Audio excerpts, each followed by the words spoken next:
the fat and give our gut reactions on all things pop culture, film, TV and theatre. We talk to legends in the creative industry and those on the rise. We game old school. We support independent creatives. Got a project? Tell us about it. Get in touch. We do all of this, and a whole lot more. Like, subscribe, get involved. Join Steen Anthony Nielsen and the Outcasts Creative.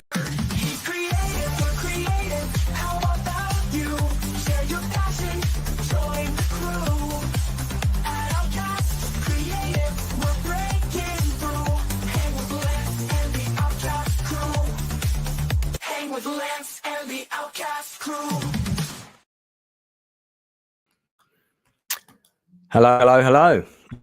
It is the Outcast crew indeed. In fact, we've got Outcast Down Under representing the head of the Outcast chapter, Australia, which now has nearly 1,000 members.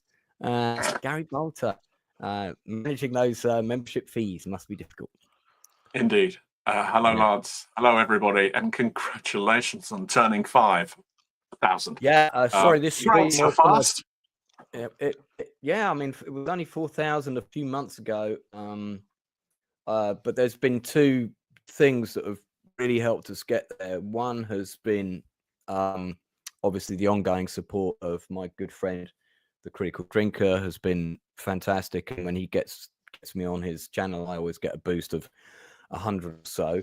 But the other community that have got behind me have also been the rave community, the dance, techno, trance and house music community of London have been watching my stream and been subscribing. So that's another huge number of people. And then also the Inside Man's friends have also subscribed. So that got me 2 extra subscribers as well. So it's all happening. Admiral Teague for $5. Congrats. Here's the 5 and here's to 5k more. That's fantastic. I think once you hit 5k, you're in the YouTube top 10% or something. Is that fact? Yeah, and then when you go over 10, it's something else, and you know, then you sort of, once you go over 10, it's the race is on to the 100k, because once you go over 10, it's a bit easier. Yeah, I tell you what, it's been a lot of hard work, isn't it? It's been a lot of hard work. Yeah, I mean, congratulations, mate. I mean, you've literally earned every single one of those subs. You know, you really have, with everything that you've been doing. And you know, I mean, kind of, you know, coming on for the first time, I think just over a year ago. I think it was about 15 months ago. And having seen how Band of Brothers. No, it was the first one was the first one was the Alien 3 stream, actually. I think so it's way back when. I think we had Matthew Holmes and Critical Drinker was on. Oh yeah. And so that was kind of an early one for me. But since then, that was a really episode. Yeah. I mean, it's really progressed. You know, the way you can see how it's progressed and developed and evolved now. And you've really got it down now. You've really kind of found your groove, and it's looking pretty good. It really is looking good. Well, that's very kind of you to say, sir. Got it down to a fine art. Now it's great that you're both on, because you've both read my book from cover to cover. So excellent. So we can do our Christmas quiz. How much do you know about Lance's book? I haven't got the time yet. I've got 6 books on the go at the moment. Yes, I know, but mine's obviously top of the pile. I just want to show some pictures of people who've supported me. This is a lovely range bit to make them a bit larger, especially as she's spectacularly more attractive than anyone who's on this stream right now. These are people that have sent me pictures of them with the book. So there's a lot of hands where people don't want to show their faces, obviously. So that's the lovely Lena Richardson. absolutely belter singer, Ken, who's a stills photographer. Gord King, there you are. That's what he actually looks like. Good. So yeah, good. That's good prosthetics. That's prosthetics, I reckon. This is definitely the most glamorous picture. It's a shame that the book is backwards, but a Northern Bastard in action. Oh, So yeah, it's my good friend Wendy. Somebody here bought both books, 1988 and Silver Screen Journeys. And this is Mark Hampton. There's my friend Ben. That's one of my friends from school. And there are also people sending me pictures in. I don't know them, you know. So that's Debbie, who was in 13 Seconds in Kent State. Who's this? Who's this character? Proof that Gary owns the book. So you should be able to answer all those hard questions. Yeah. So yeah, plenty of these coming in, which is really great. I really appreciate these. It's great to have this support. This is Katie Hardy, one of my raving buddies. So yeah, this is definitely my favorite picture. Takes the anyone who's not sure what the inside man looks like, possibly this could be him. We're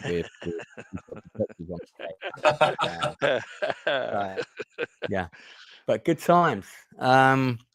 So let me turn that way. So, and I've had the first couple of reviews are in, and I've with the two sort of big reviews that I've read, a couple of my mates have written, "Hey, I bought Lance's book," and I'm like, that's not really the kind of review I wanted, but okay. It's just better if people write actual reviews. Don't go way, But the two actual reviews that have gone up so far, what's happening is what I was hoping would happen with this book, is that they're it's evoking their own memories of those times when they went to see a movie with their dad or girlfriend or whatever, and that's kind of what I wanted to achieve, and that seems to be happening. So and also now it's available with far less typos since I re-uploaded the manuscript on the 19th of December with all of the corrections done. So for anyone who bought them before that, you've got the limited edition Typo Fest first edition, which of course will be very valuable in years to come. Probably only about 50 of those, I think. All the people that bought the book on the first day it was available, basically. So yeah, that's going down well. So Gary, your start for 10. Which film on page 257? No, I'm only kidding. Go, Brian. Yeah, okay. Sorry, 257, you were saying? Got the book ready. That's good. This is just as well Inside Man has his copy within reach. Indeed. Yeah, but how are you both doing? How is Christmas shaping up for you? Tickety boo at the moment, but we just have to see how things go when there's copious amounts of alcohol involved. So I hope that I don't do what I did last year, which was kind of swallow dive straight into the floor after a bottle of brandy and 8 Guinnesses. Let's just say the physical integrity of my nose was well and truly compromised. Right. Yeah. Right. And still is compromised, perhaps. Yeah. Well. Yeah, there was let's just say there was a bit of blood. But yeah. Well, the Inside Man party's hard. Yeah, it tends to be. I'm a lightweight compared to him. Yeah, I see. It's really my brother-in-law's fault because he pours me pints of brandy. You see, after I've had all my Guinness, when we eat, he'll pour me a pint of brandy and then just keep topping it up. So yeah, Guinness and brandy. Breakfast of champions. Guinness and brandy, breakfast of champions. Yeah. Inside Man party's like it's 1980, says Keith. Dan Candy says, I have the original Spot a Typo, Take a Shot edition. Yeah. But if under Kelly's Heroes, it says Kelly Savalis instead of Kelly Savalis, you can tell I was clearly tired when I was writing that section. That is the typo edition. That's the giveaway. Inside Man Parties like it's 1980. Yeah, that was his. That was the height of his clubbing era. Yeah, that's even then I was the whippersnapper. Yeah. Well, shall we look back at some of the channel's history? Oh, let's. Yes. Yeah. This is when I sort of expect that I need to walk out with you know, my Alan Partridge suit on and start talking about it. So I see the Critical Drinkers just dropped a review for 6888. I'm quite keen to have a look at that, but that'll have to wait. You dropped that an hour ago. So okay, let's have a look at the history. In case people are expecting me to have a sophisticated, queued up video at this point with someone narrating. No, because Gary hasn't done that for me yet, so we don't have that today. Yeah, so here is the channel.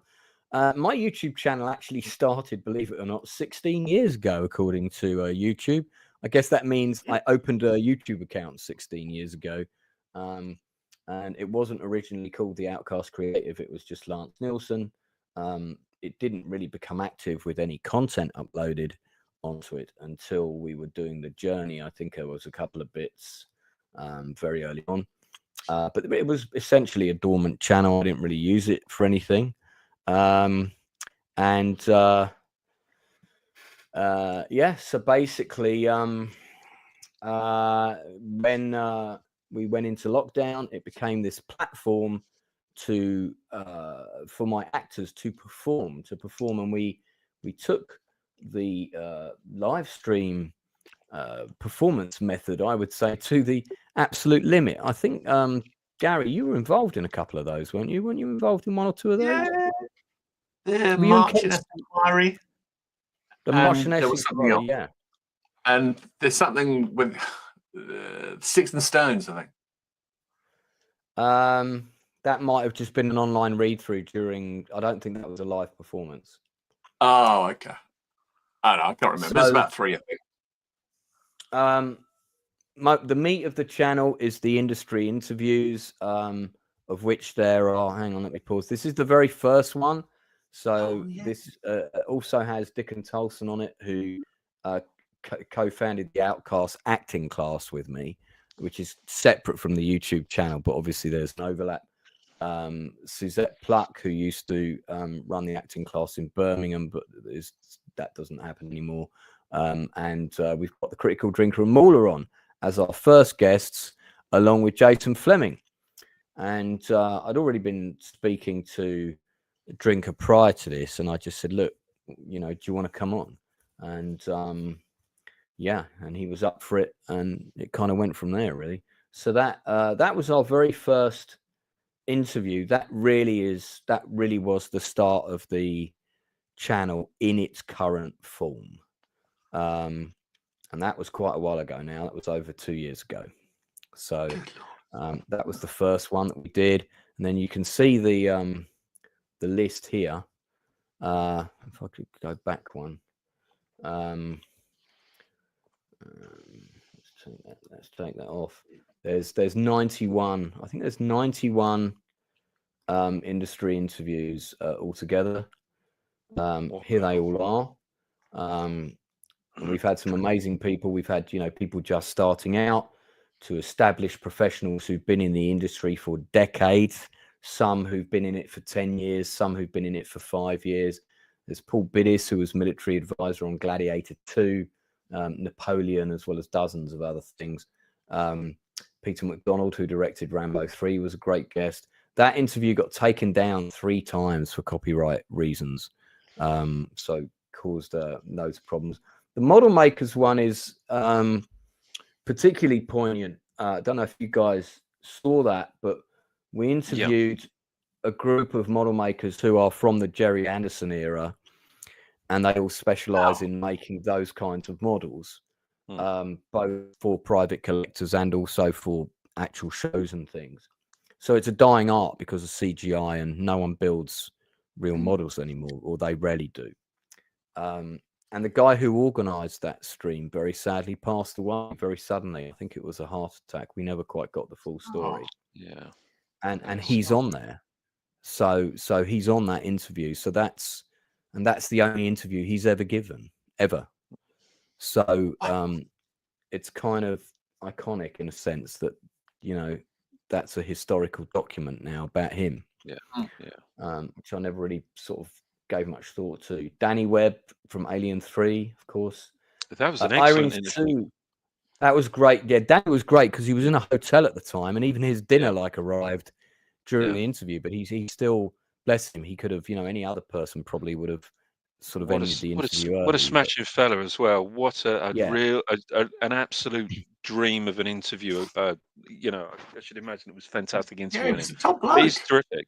Yeah, he's terrific. Yeah, I've known Danny since the 90s, and he's always, you know, been someone I've tried to cast in things. I've also recommended him to lots of other filmmakers. He spent his formative years where I currently live. Yeah. Irene Sue, of course, was in Paper Tiger with David Niven. Yes. One of those films that you see as a kid, and you know, you become strangely beguiled by a female character in the movie as an 8-year-old, but you don't really understand what's happening to you. Your stomach all feels all gooey and weird. She definitely had that effect on me. When I spoke to her as an adult, I fully understood why. She was a fantastic guest, lovely woman, got a book out. And of course, she worked with Elvis and had some fantastic stories. Let me read this super chat out. RRTNZ, big fan of the channel, $10. Congratulations, Lance, on your slow but steady climb. Give it a year or two and you'll be directing a Chuck Norris film. Chuck Norris can punch you with his feet and kick you with his hands. Listen, I'm only going to do a Chuck Norris film if it's Invasion USA 2. That's the only one I want to direct. So this time Rostov's brother has come back. So be a bit like Die Hard 2. Alan Graff, fantastic stuntman. That's a picture of him in Boogie Nights where he plays the man with the gun in the donut shop who tries to kill the robber and causes chaos. He is also a second unit director. He directed a lot of the action. He was originally an American linebacker. So he has directed a lot of the American football sequences in any kind of sports movie covers that topic. Usually Alan Graff is there staging those sequences or training the actors to do the sequences if they do them. But he's also a second unit director. He did all the action scenes in When We Were Soldiers, you know, for Mel Gibson. So that's a fantastic interview. Great interview. Then, you know, Marcus Marcoux, independent British film director. These two authors are independent authors like myself, publishing books on Amazon. So the idea being, you know, to plug them and promote their work, and also just as made it a kind of general advice for new writers stream. The last interview ever with art director Alan Tompkins. Oh, that was a good one. That enjoyed that one. We did. We filmed it at Pinewood Film Studios. It's on the channel. Yeah, I can't watch it. I find it too sad, man, because, you know, now he's gone, and it's I mean, I was so honored to do the main speech at his service, but I did feel like, you know, somebody like Steven Spielberg should really be here doing this. Did you work with him inside Man? Was his jet not available? Yeah. Oh wow! About the great man himself. Oh yeah. You know, I'd love to say that I knew him, but I didn't know him. But obviously, I kind of semi knew him. I didn't know him the way Lance knows him. Yeah. Yeah, I mean, he was on the phone to me every week when we were trying to make Pegasus, especially when the project ran into trouble.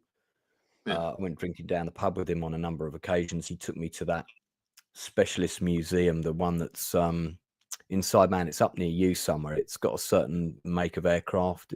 Is it the de Havilland Museum or something like that? One of those. Yes, yeah, that's right. Yeah, he took me there with a very grumpy man who begrudgingly opened the gates for us, because it wasn't normally open. And really didn't want to be there and was trying to sort of rush us around the place, but Alan was not. Alan was not having it. He was. So all kinds of things. Howard Ford will be back on the channel soon, talking about his new film River of Blood. He's just had a film drop on Netflix called Dark Game. David McGiffert. I mean, I don't want to pick out favorite guests, but this guy was on a class of his own. It was my God. We hit the 2-hour mark because my interviews are normally between an hour and 90 minutes. And we hit the 2-hour mark because he was just on a roll. Yeah. And I said, look, David, I'll just let you know, we're coming up to 2 hours now. So perhaps we should start to wrap it up. He's like, oh, no, let me tell you another story about Back to the Future. Yeah. Sure, go ahead. So, and then we were on for nearly 3 hours, but every minute of it is gold. It's it really is. I mean, it's like these incredible stories concerning these iconic movies that he's been involved with. Just fantastic. And his book also. I think you've got his book. Yeah, I got his book. Isn't it called? Oh, for the life of me, I can't remember. Something about. The Best Seat in the House. That's right. I think it's called The Best Seat in the House. Right. It's a wonderful book. A really good account of, these incredibly iconic movies. A real good piece of movie history for anyone who loves their movie history. It's a gold mine. This book. So do check out David McGiffert's Best View in the House, isn't it? It's called. I think. Yeah, I think it's Best Seat in the House. I think it's the best seat in the house. Yeah. Best Seat in the House. That's it. Yeah, do check that out. It's available on Amazon now. Price of Reason. I just sent you the link in StreamYard. It's in the chat just to save time. Make sure you copy and paste it now because I'm about to delete it. So and then Admiral Teague, if you've got the wrong link as well, there it is. But I sort of sent the same link to everyone, so I don't know what happened there. Okay, we've got a whole load of it. So Stepenzo's just arrived. We have Price of Reason. We've got Northern English Bastard. Hey, beautiful bastard. Yo, how you doing? Yeah, we've just come off Blue Collar Losers Die Hard stream, and we had fun. We had fun, man. We had fun. Everyone, like literally every channel I know is doing a Die Hard stream. And I thought, because it's one of my favorite films of all time, definitely in my top 5. But I'd probably just rather talk about the time I took everyone to see the first screening of Die Hard, which is it's rubbish. More unique. It's not rubbish. So, is that another one of those rubbish 80s films? It's an 80s, isn't it? It's an 80s film. So we're just going through. We're just going through the deluge of interviews I've done over the last 2 years, just looking back at some of the guests. Wil Johnson, my actor DJ friend, he was actually the DJ at my wedding. Fantastic guest. He came here. He came to my house. We did this in the office. So he was actually here, sitting here with me, which is quite rare because these are normally done online. Got to tell the great story about when I sent him a text as I was watching House of the Dragon, saying, "My God, they're setting you up for such a great season, for season 2, such a great storyline." Literally seconds later, his head gets lopped off as I send him the text, and then I went, "Oh, I may have jumped the gun a bit on that." He did laugh. That's quite funny. So yeah, his interview was fantastic, and he had a lot to say about a lot of interesting topics. Daniel Glenn Babar is independent filmmaker. Again, another passionate guy like me who's just going out with no money and making films. Love the guy. Debbie Evans, the most experienced stuntwoman in the world, probably bar none. 500 credits on IMDb. I had to do a chat with her for 90 minutes to go through those credits before we did the interview to work out what we were going to talk about, because there were just so many.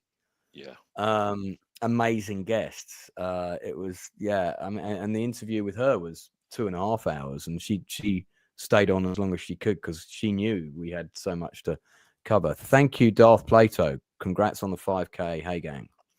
Hey, yeah, Darth. so Darth, let me know if you want to come on. I'll get you a link. Yeah, so Tim Thomason as well. That was like a dream come true. Again, he was on for 2.5 hours. One of the first actors I ever followed. One of the first actors I ever wanted to work with. So that was fantastic. Oh, we lost Gary, but he's back. There you go. Down under technical issues. Yeah, and then I've interviewed people that are not so well known, like Danny Mosley. She's been in a few things. She's very, very up and coming, superbly talented. Craig Middleburg, Philip Rausch. These are all, Philip Rausch is a character actor, older actor, but constantly working. Very good actor. Craig Middleburg is just starting out, but he's also a rapper.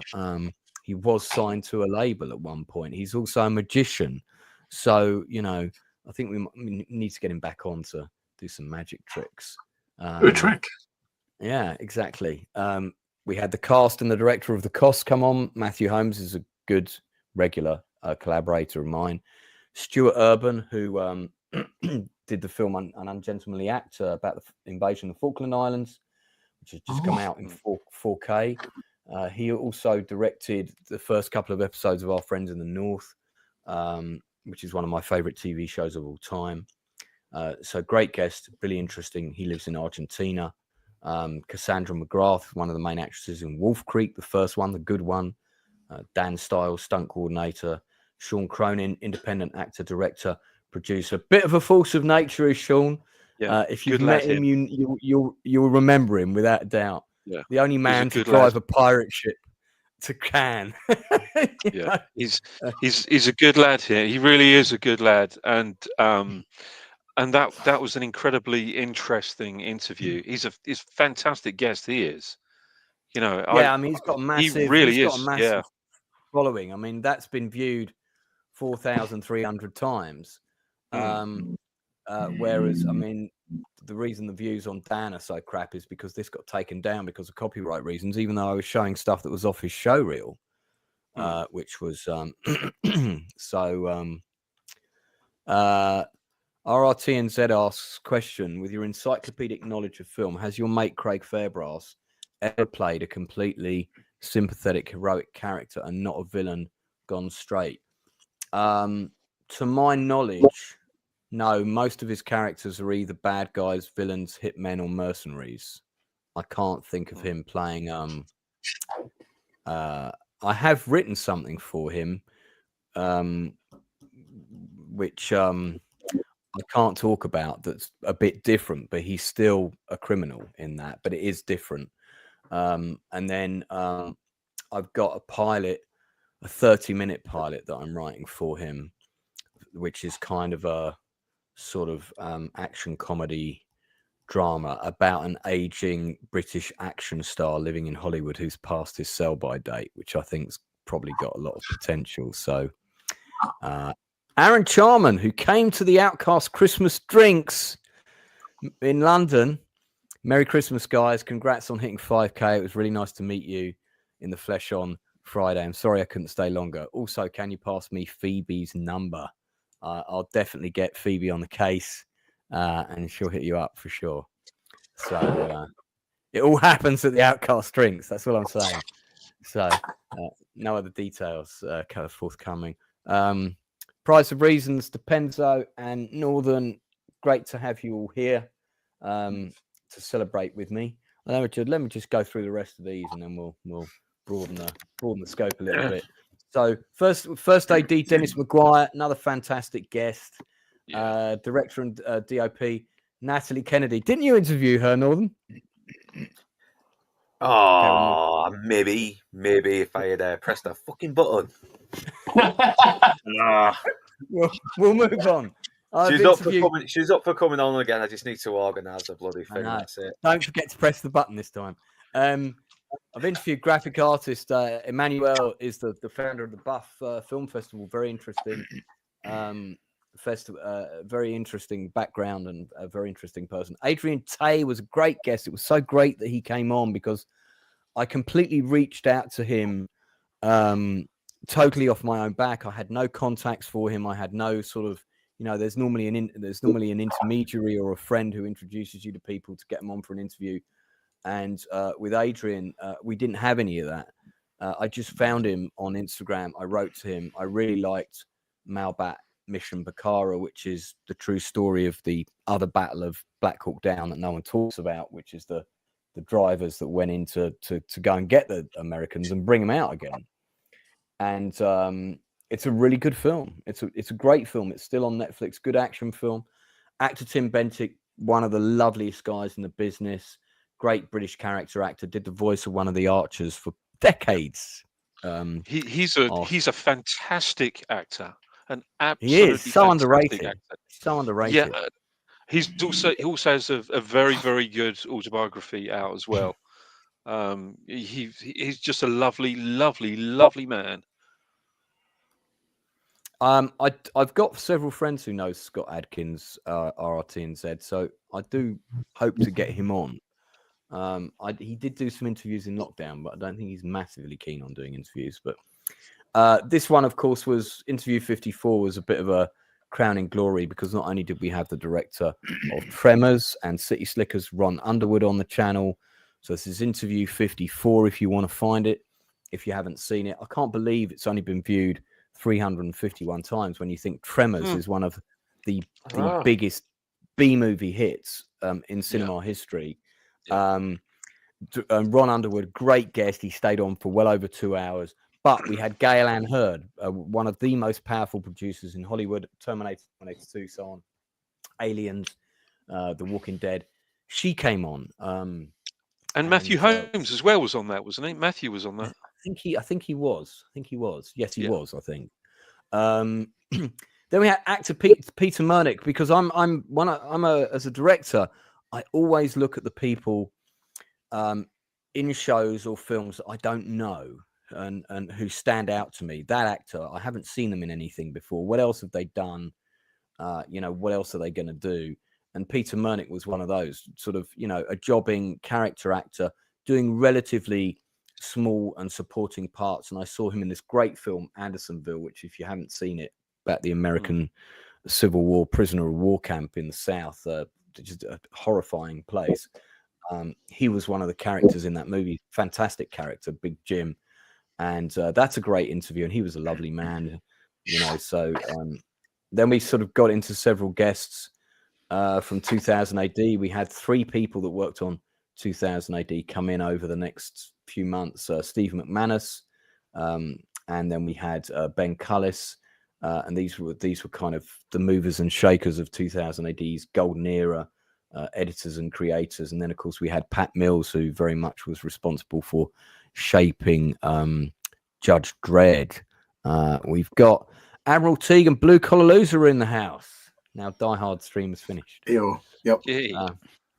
Just doing a bit of history on the channel. We're just looking back at the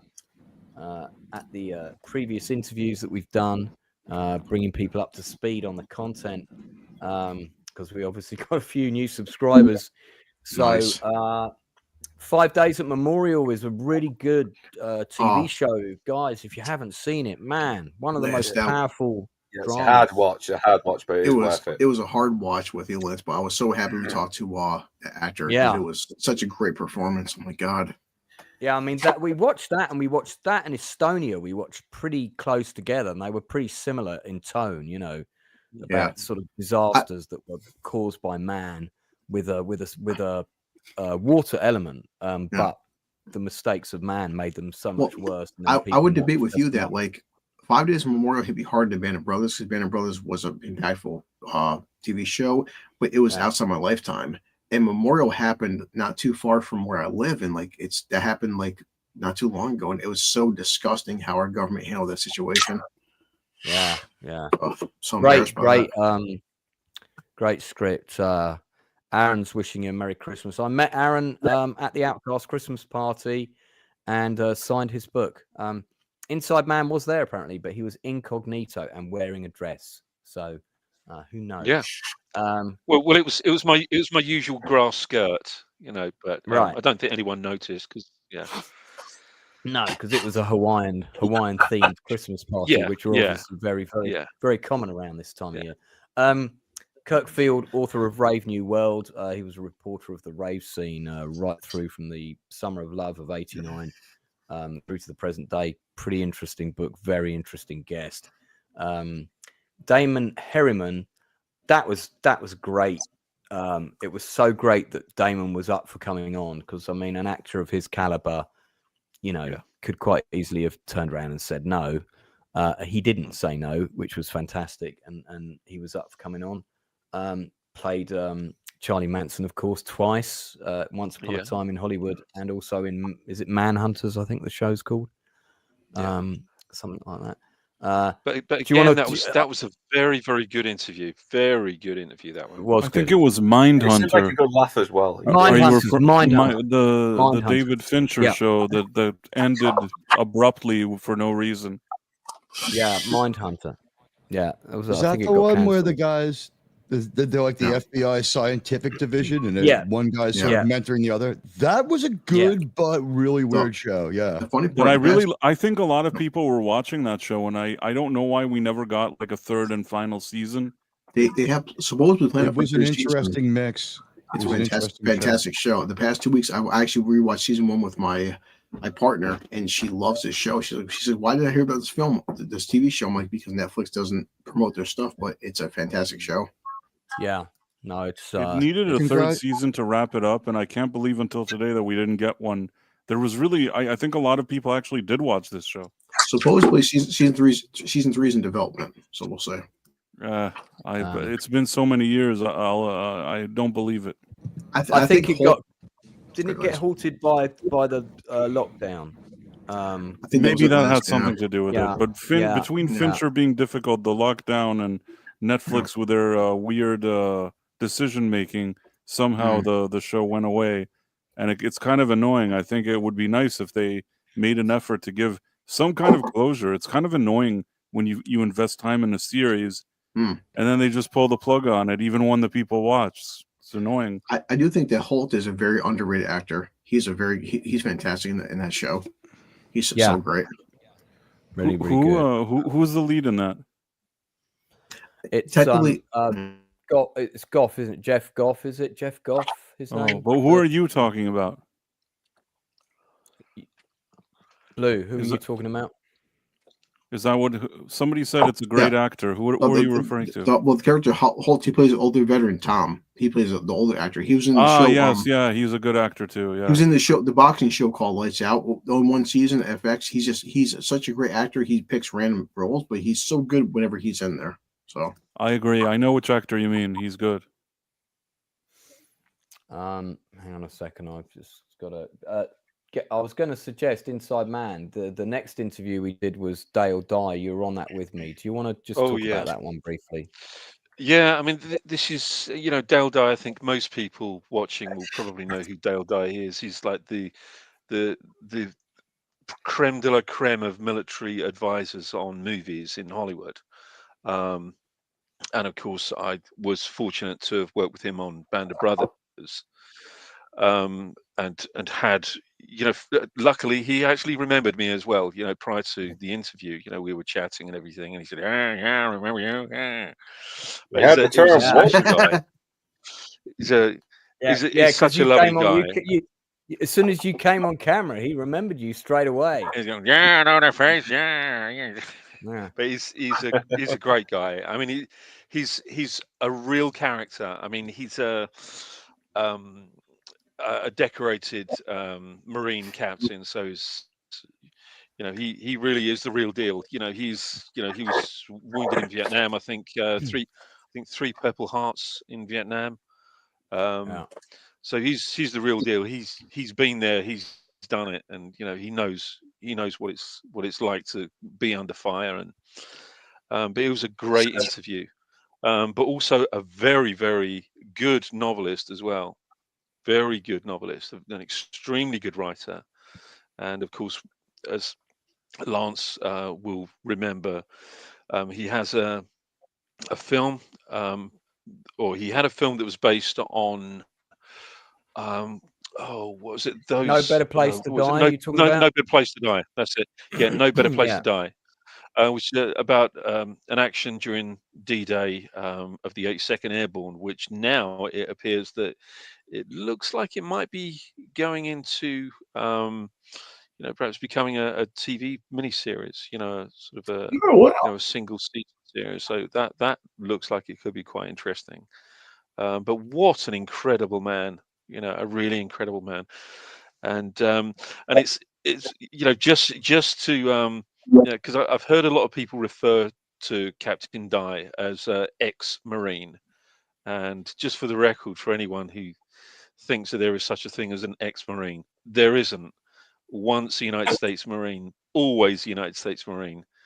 You are just the United States Marine, retired, but you're always a Marine. You're a Marine for life, and he is, he's such an example of what members of the Marine Corps coming out of the Corps can actually achieve in civilian life. Him and his cadre at Warriors Inc.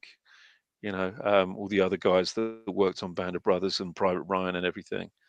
But he's an incredible man, and I love him. I think for anybody who watches that stream, and again, just look at the industry interviews playlist to find it. It's industry interview 58. There's a really great bit at the end where we were wrapping up. We were about to end the stream, and Inside Man interrupted me. One of those rare occasions where I let him do that, and he basically did this little kind of quite passionate speech about how much working on Band of Brothers for that best part of a year meant to him, and also to the other people who were the sort of the core extras. There were two groups, weren't there? There was Red Team or Blue Team or whatever. Yeah. And and it was this massive, quite life affirming, rewarding experience. And of course, it was really Dale Dye's job to oversee those guys, those core team, and train them and look after them, and make sure they knew what to do and how to behave and all the rest of it. And you spoke very passionately about that to him right at the end. I was so glad that I didn't end the stream, and you could see he was emotionally impacted by that. I was waiting for a tear to drop, but he is Dale Dye, so a tear didn't drop. But he was very moved. You could see it. He was very, very moved. And I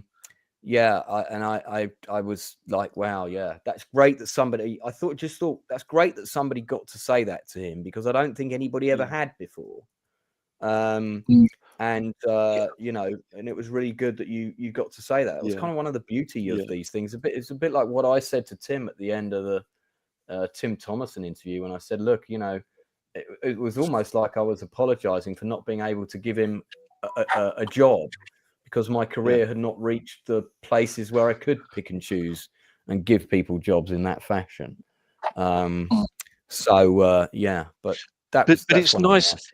It's lovely to be able to tell these people the things that they've done, the way they have impacted you, and what, how it makes you feel, and it means a lot. It means a lot to me,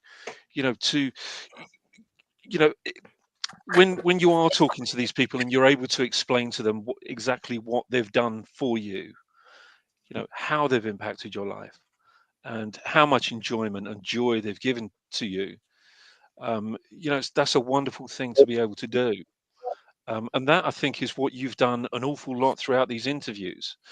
Whenever you've spoken to these people, you do say that to them, you do express that. And I think it's an important thing to be able to express that to these people, these artists that have worked in this industry, that have given so much to us. And you do it absolutely with aplomb. You really do. And that's what makes your interviews incredibly special, Lance. Well, it's very kind of you to say. Thank you very much.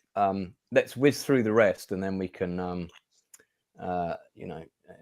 give Enzo at least 30 seconds to speak. So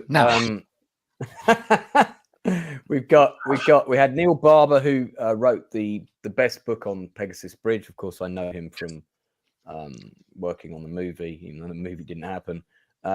Grace Rizzo was a fantastic guest. She is a well-known rapper under the pseudonym Thug Muffin. She's also like very present on social media and very in your face. But what a great guest! And she was in Mayans MC. I reached out to her. She came on. I'm hoping to get her back on. She's certainly willing. Wil Gilby directed Jericho Ridge, which is a great little independent film. If you haven't seen it, it's kind of assault on Precinct 13 in the Canadian mountains, in a little sort of remote police station that's surrounded by a sniper. It's a cool little film. We also had author Simon Lewis come on, who wrote the book about the making of Bridge Too Far. So I had him come on and plug his book. And I had James Boosh, who's an independent director who's done he did the Predator Dark Ages fan film, which has got like 5 million views or something on YouTube. It's got a ridiculous number of views. Wow. And also the feature film Cannibals and Carpet Fitters. Yeah, it's like a Predator movie with, Knights of Templar type thing. It's a good little film. Simon Rowling was his director of photography on that movie, but has since gone on to DOP many feature films. Adrian Sherlock, who was in the chat earlier, is an Australian writer of books about TV guides about British science fiction. Great guest, great supporter of the channel. Jose Zuniga, absolutely love this actor. He was a fantastic guest. He's been on shows like The Shield. He was the mechanic in the original movie Alive. And of course, that was timed because we had the new film coming out about the crash in the Andes. Actor Milana Jackson, who you guys can currently see as the captain in 6888. Fabulous actress. She's definitely one of the best things in that film. She was a fantastic guest. She was on for 2 hours and 20 minutes and originally said I could only have 90. So, actor director Nikki Marshall, who'd also been in The Shield, just had her first feature film coming out. Can't believe she's only had 80 views. That's criminal. Charles Band, who's 476 credits on IMDb, only 146 views. That interview is amazing. Inside Man was on that with me, but we didn't get him for very long, did we? I was racing through the topics. Yeah, I think it was he managed to give us, I think, about an extra 15 to 20 minutes, I think, as we were wrapping up, because he was just about to go to dinner with John Carpenter, wasn't he? Yeah, which he sort of like dropped really casually as we were talking. Yeah, I'm having dinner at John Carpenter's house. And I think there was like 2 other really big name. Wasn't like Rob Bottin was going to be there, and something like that. Yeah, it was like a gathering of, big horror legends. And I would have loved to have been a fly on the wall at that dinner. Oh my goodness me! Yeah, Dana Lombardi, board games designer. He's been on my channel a couple of times, and then of course, the piece de resistance. Gail-Ann Hurd herself came back for an interview. She had to have all the questions in advance. It was only an hour, but she did stay for an hour and 26 minutes. So I was pretty chuffed. It was amazing having her on as a guest. Just fantastic. And she agreed to come back. So I'm hoping we will see her back in 2025. Director Neil Marshall was a fantastic guest. Dog Soldiers, The Descent, Game of Thrones. Valentin, who designs Hex of Steel, which is a hex-based World War II board game that you will occasionally see me play on the channel. I played it earlier today for the first time in months. That was, again, another interesting interview. Independent creative, who just made that game himself, got it up on, what's it called, the Steam, and, now has made his living from it. Proof of the pudding is in the eating there. So maybe I should design a board game that can go up on the computer. Actor Lawrence Monason has been in the industry for absolutely forever, playing the best friend of Eric Stoltz in the film Mask, which is the first film I saw him in. He's also in And the Band Played On. I mentioned him in the book. Great interview, quite an emotional interview. He talked about a lot of personal stuff, his struggles being a closeted gay actor, basically, when he was very young. and also, you know, people in Hollywood preyed upon him for that as well. So quite a moving interview. That's a monumental interview. It really is. If you yeah, if you want to see a really, really good, you know, upfront, warts and all, everything interview. Yeah, he That's the one to go for. didn't hold Terrific. back. No, No, he didn't hold back. terrific interview. This was another massive coup. Writer, director, and musician Tom DiCillo, who did Living in Oblivion, Johnny Suede, and others. The Real Blonde, another great film that I really like. He is the man who discovered Peter Dinklage, gave him his first acting role. Fantastic independent filmmaker. And actually, after the stream, I think we talked for about an hour. We were on the phone for a long time on the call. DOP Roy Wagner, weren't you on that one with me, Inside Man? Were you on that one with me? Yes, yeah, yeah. With that was excuse me, I believe it was Roy Wagner. That was the one where he said, so when I was working with John Ford, and, you know, he sort of like dropped these massive pillars of Hollywood history. He'd worked with them all. I mean, it was just a phenomenal interview. I wasn't on that one, but I was watching that one live. I was watching that. And that, again, a fantastic interview. Let me just see who was on that. Let me see who was on that with me. How do you even respond to that? It was how do you respond to that? There is no response. He dropped about 5 or 6 of those in the interview, and at one point, I just completely lost my shit. Like I was, normally I'm not too fanboy. I'm reasonably professional, but I can't remember which thing it was, but it was one of the many clangers that he dropped, and I just went, "Oh my god, you worked with them!" I became like a screaming man baby. But Wayne, really quickly, let me just congratulate you, though. By the way, Lance, way to go, 5K. You'll have 5K more in no time. Thank you very much. So. And happy Christmas, as you would say. I mean, the thing is there's lots of really great content on here that people don't even know about. That's the frustrating thing. But hopefully, now we're getting more subscribers. Word will get out, you know, because Gail Ann Hurd has not done any other interviews on YouTube. She's done other interviews, but she's not gone on any YouTuber channels. I'm the only one, as far as I know. So, you know, but John Richards has gone into lurker mode. I don't know what that means, but it sounds a bit scary. Just to give Wayne a shout out, Wayne Byrne is a great writer who we got in touch. He came on as a guest. And he writes all these amazing books about, for example, he's done a great biography about the films of Burt Reynolds. And his book purely focuses on the films, not the affairs and the financial bankruptcy stories and all that shit. It's about his film career. It's about the movies, how the movies were made, and that kind of thing. And he's done a number of other fantastic books. I think Halloween 3 was one of them. Wasn't it Halloween 3, Walter Hill? I think it does. I think he's done a book on the Halloween films, isn't it? Or is it just Halloween 3? I think it was just Halloween 3. And he did the book on Tom DiCillo as well, didn't he? Yeah. Yes, that's right. Yeah, he did the book on Tom. He got me Tom DiCillo as well. Yeah. So on the Paul Biddis one, that's right. We had Drinker and History Bro on that stream, which was great. But Paul Biddis was quite limited on what he could say on certain topics. For any Nightmare on Elm Street fans, because Wayne has also written a book about I think he did the book about the Nightmare on Elm Street films. It was Roy Wagner was the DOP on Nightmare on Elm Street 3, which is the second best Elm Street movie in my opinion of the ones available. That's just we're nearly at the end here, so let me push on. If you want to see me cry live on air. Producer David Stretton Downs talking about his documentary 6 Times Open. I break down crying on that stream. Fortunately, only 202 people have seen it.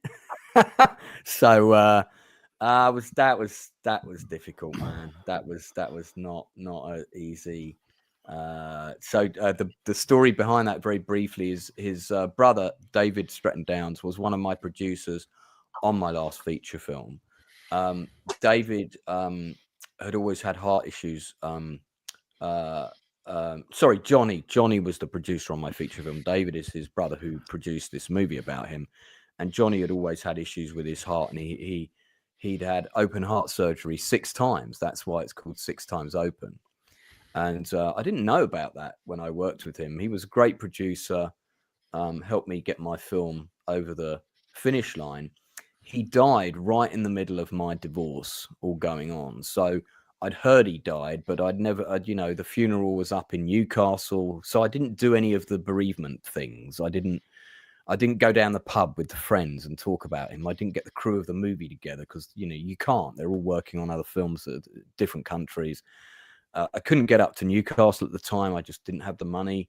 So I didn't really process it, and I kind of got on with my life. And then when we're doing this interview, suddenly we're talking about him, and boom, it just all came out of me live on air, and I had to go off camera. I was so upset. And so there you go. Real drama in action on the Outcast Creative Channel. I was so embarrassed about it, but of course, David was very kind.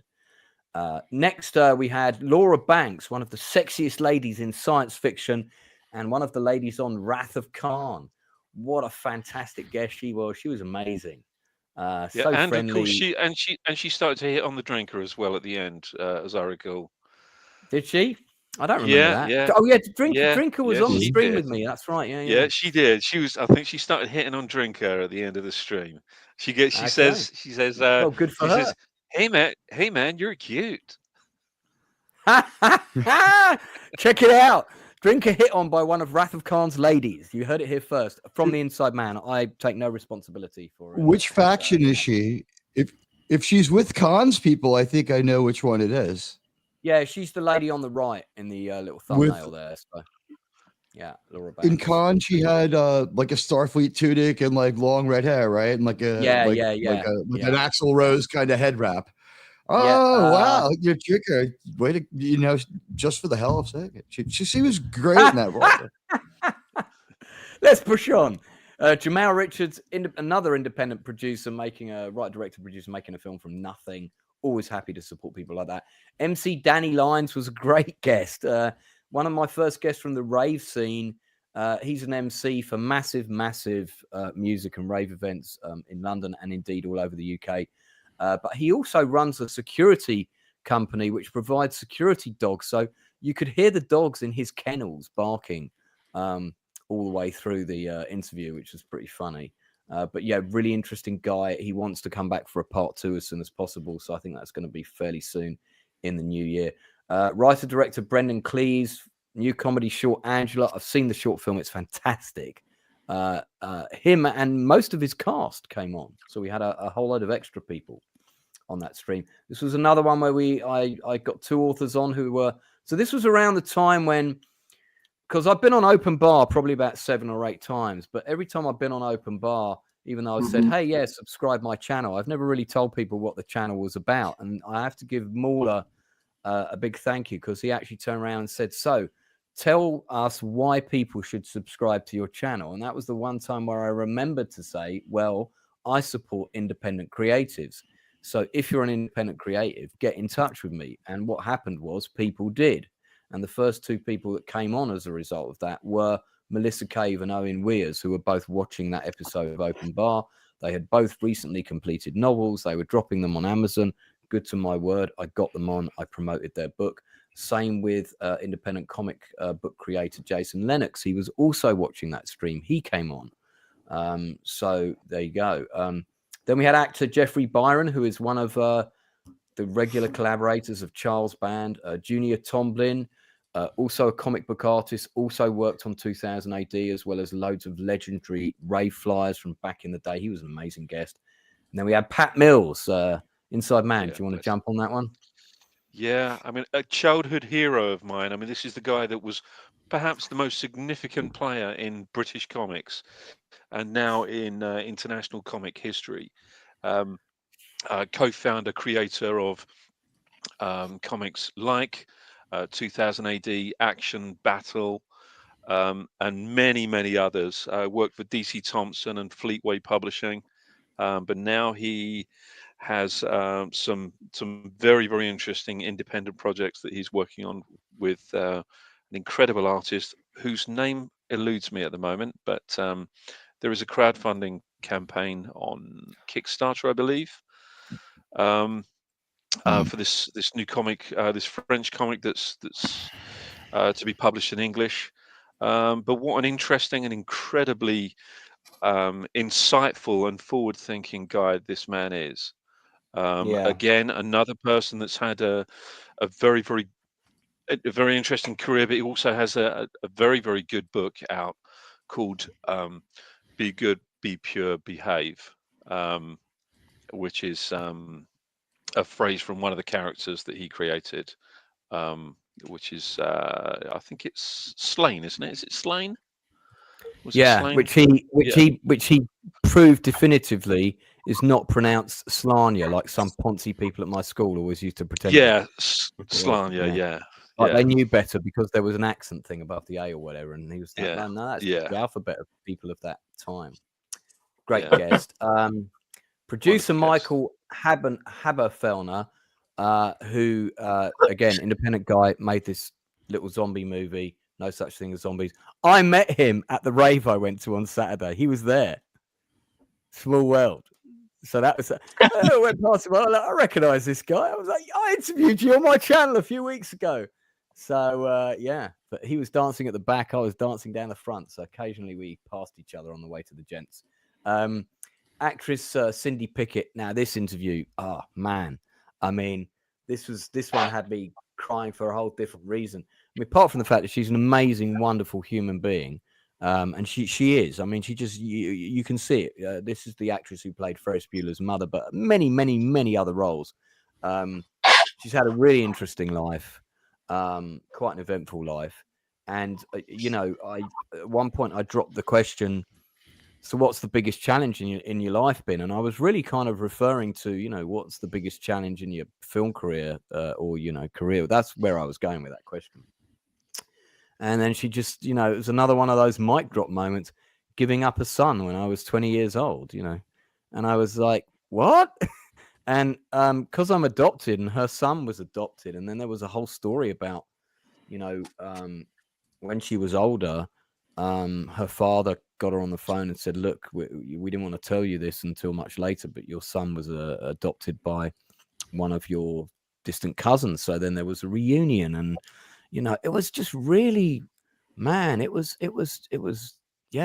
powerful stuff live on the channel. We were both nearly in tears. When I got off that stream, I was on the call with her for another hour.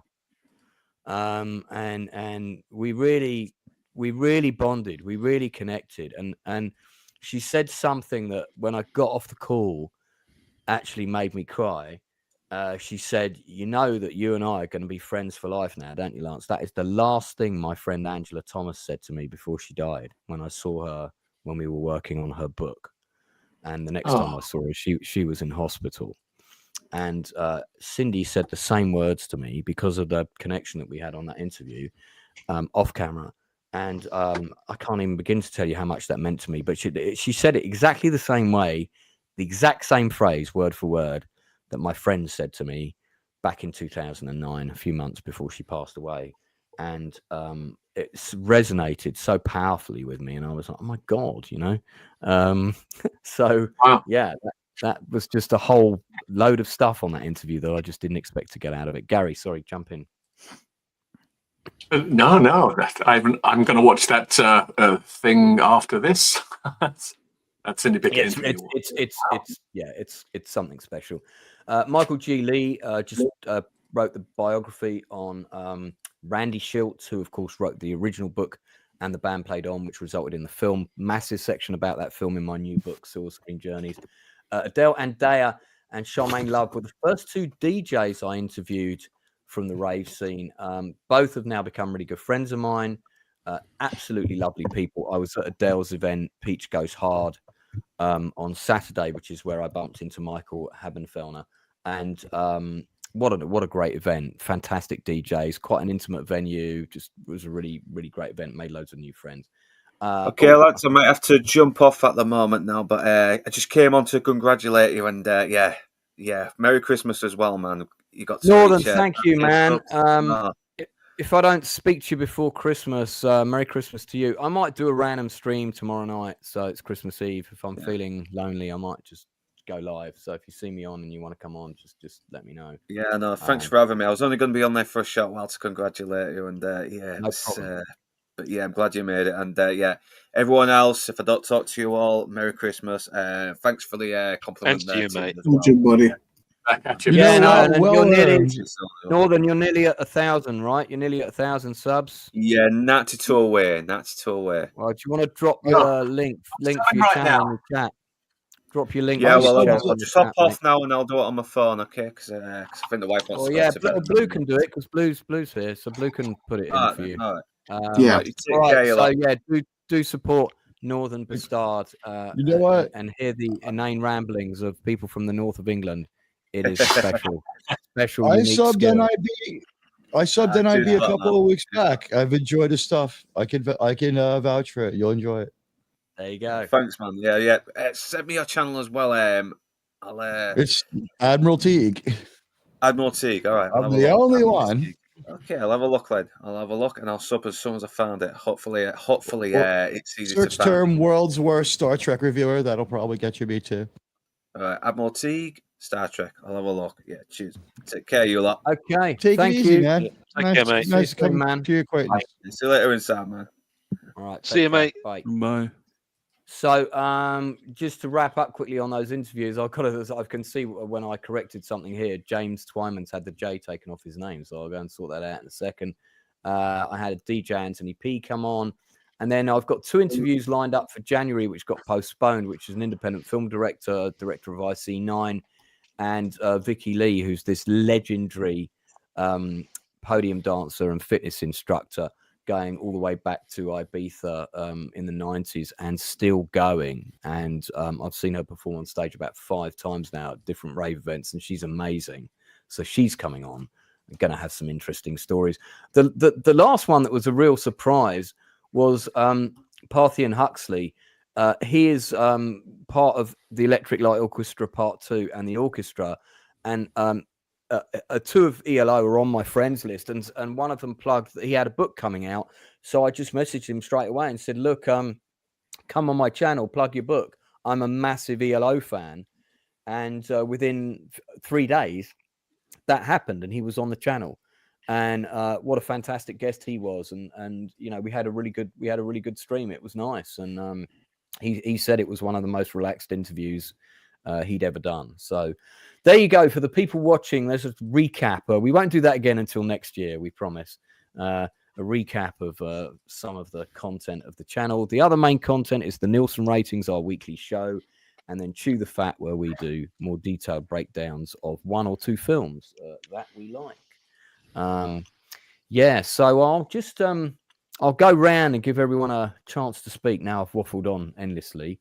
Mr. Bolter, I believe you were here first. So as the original member of Outcast Creative Down Under Australia, chapter head, please tell me how you first came to the channel. That's a good conversation starter. Well, I first met Lance on a We Audition platform where we help actors from all over the world.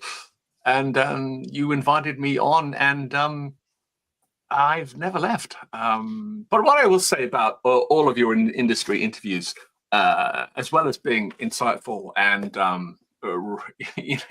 really great, is that it certainly, I've rediscovered some old gems. Like when I watched all of you and Inside Man do Band of Brothers, of just making my way through the show and the actual book, The Band of Brothers, as well as just rediscovering old some new things as well. So that's why I keep coming back. I mean, I keep trying to leave, but Lance won't let me go. So Gary's he's actually stuck in a time vortex, like online.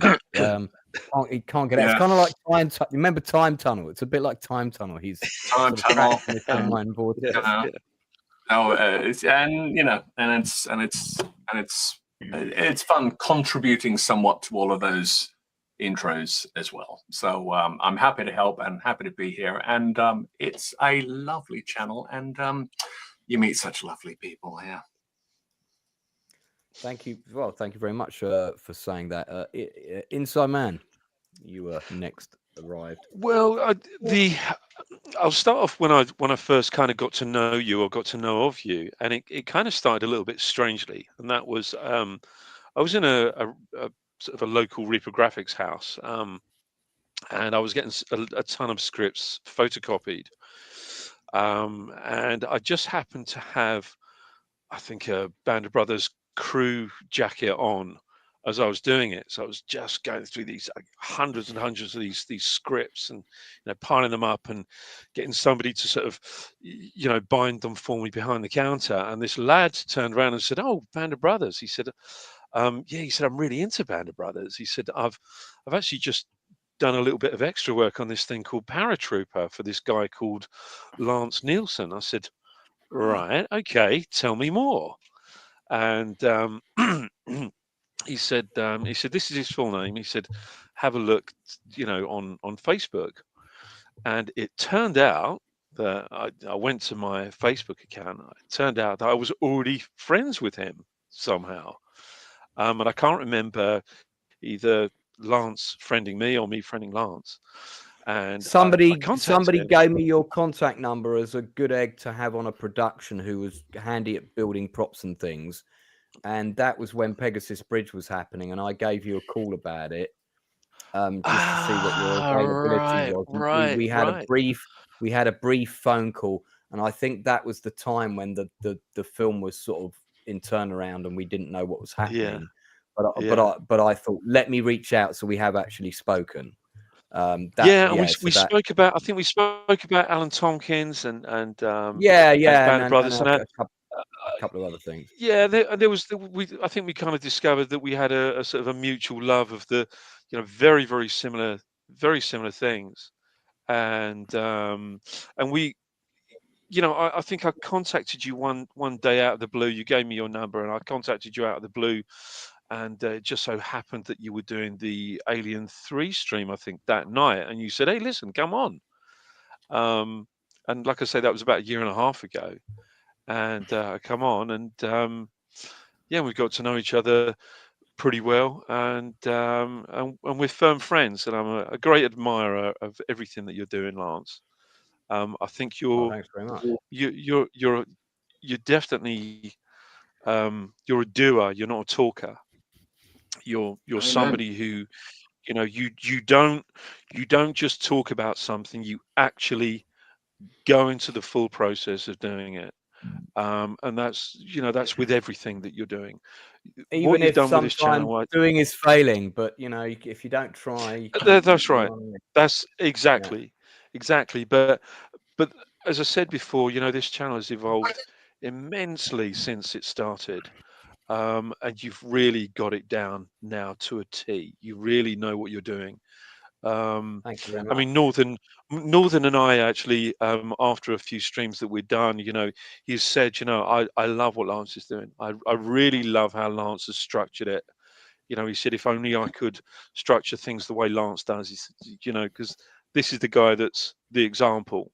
And I said, you're absolutely right. This is the guy that if you want to structure something, he's got everything really in place, properly. But it's taken a lot of time. It's taken a lot of hard work. It's not like you haven't put any effort into it, that it's come to you, at the click of of your fingers. You've put effort into it, and I mean, I'm a great admirer of what you've done and all the things that you do. But more importantly, you're my friend, and that's the most important thing to me. You're my friend, and I love you, man.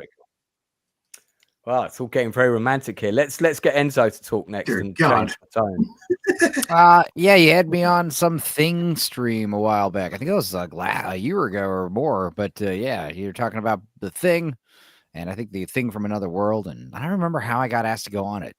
It's just that was when we did the Thing, the musical, wasn't it? And you were saying no, way before that. Way before that. It was the Halloween of last year, wasn't it? It was last year's Halloween stream that you did. Yeah, we were talking about the Thing, and I met Gary, both Garys, and so it was a good time. Listen, if you get double Gary action, that's always a plus. Yeah. So. Yeah, and just also to give Enzo a special shout out.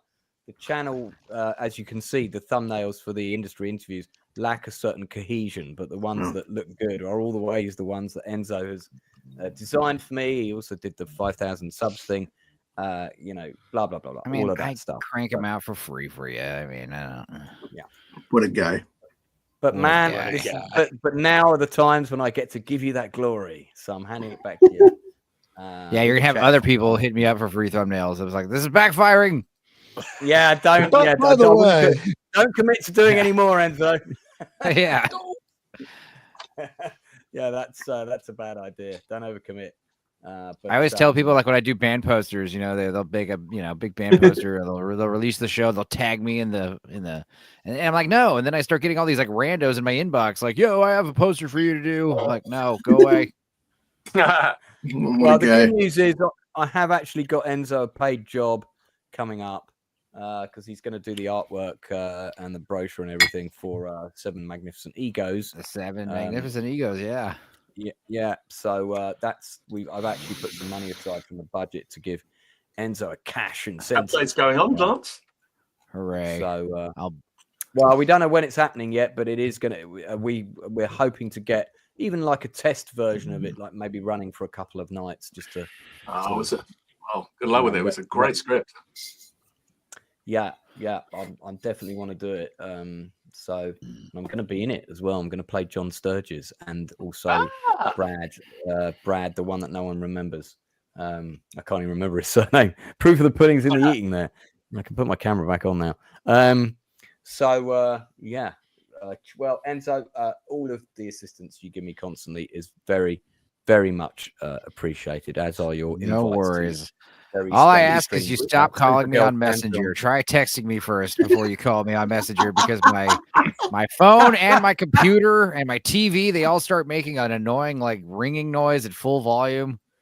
It's always like a bunch of alarms start going off on all my devices at once, and I'm like, Lance is calling me. Lance needs a thumbnail.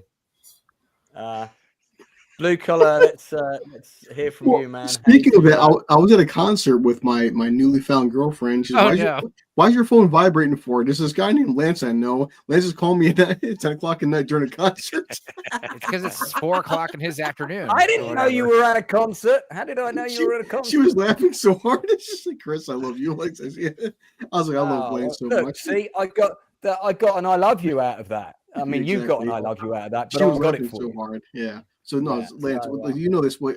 I will pick up your phone call every single time, but when I'm at a concert, I paid $400 for. Sorry. Dude, when you're somewhere with your chick, you don't need to take my calls. Just send me a text and tell me you're busy. No, she well, does. It's funny because Lance will tell me like what he needs for graphic wise, like over the phone, and I'm like, great. Now send it to me via text so I remember. Funny how Angel says, be careful who you show your stuff to. Every time on Nielsen ratings, I send her a link. She watches every single Nielsen rating. She watches every single Stupendo cast. So she is very supportive. Wow. Yeah. That poor woman. She's a keeper. That poor woman. Super She chat. watched Penzo's 4-hour Supergirl fan film. She watched. It was 7 hours. Excuse me. She watched parts of it.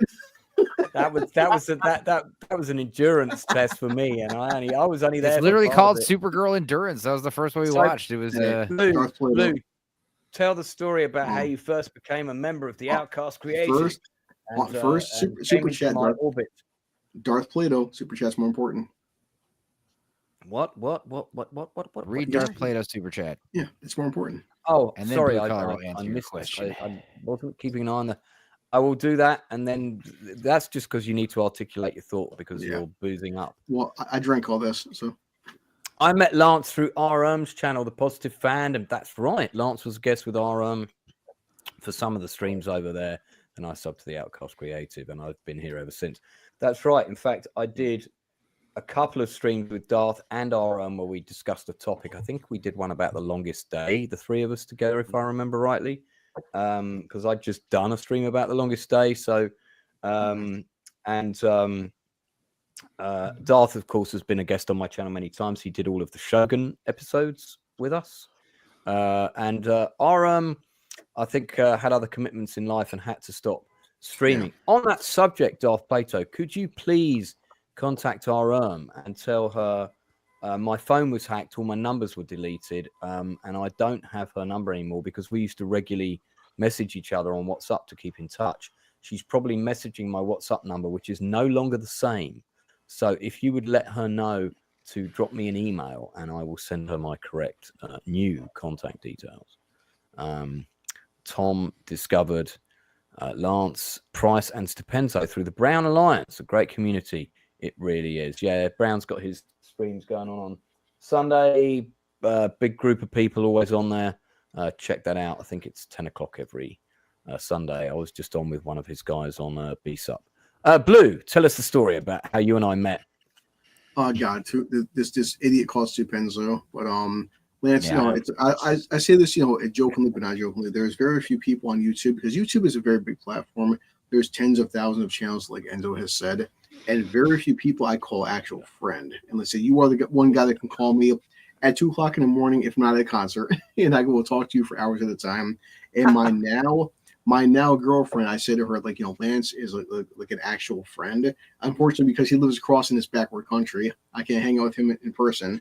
But out of all the streams we've done, take away the whole critical drinker aspect, watching a show like Band of Brothers, because it was outside my generation, my grandfather's generation, watching Band of Brothers with you, Drinker, Inside Man, it was such a honor. And just watching that show, the amount of respect and awe you had for that show. And I like making the stills. Like, it was never to me a homework assignment, Lance. It was, I had fun making these stills, and it was so great watching a fantastic, historical, accurate show with friends. And and small tangent, Lance, I always get jaded with the internet, where I hate the fact that you have 5,000 subs and there's people out there with a fraction of your talent that have like 10 times your subs.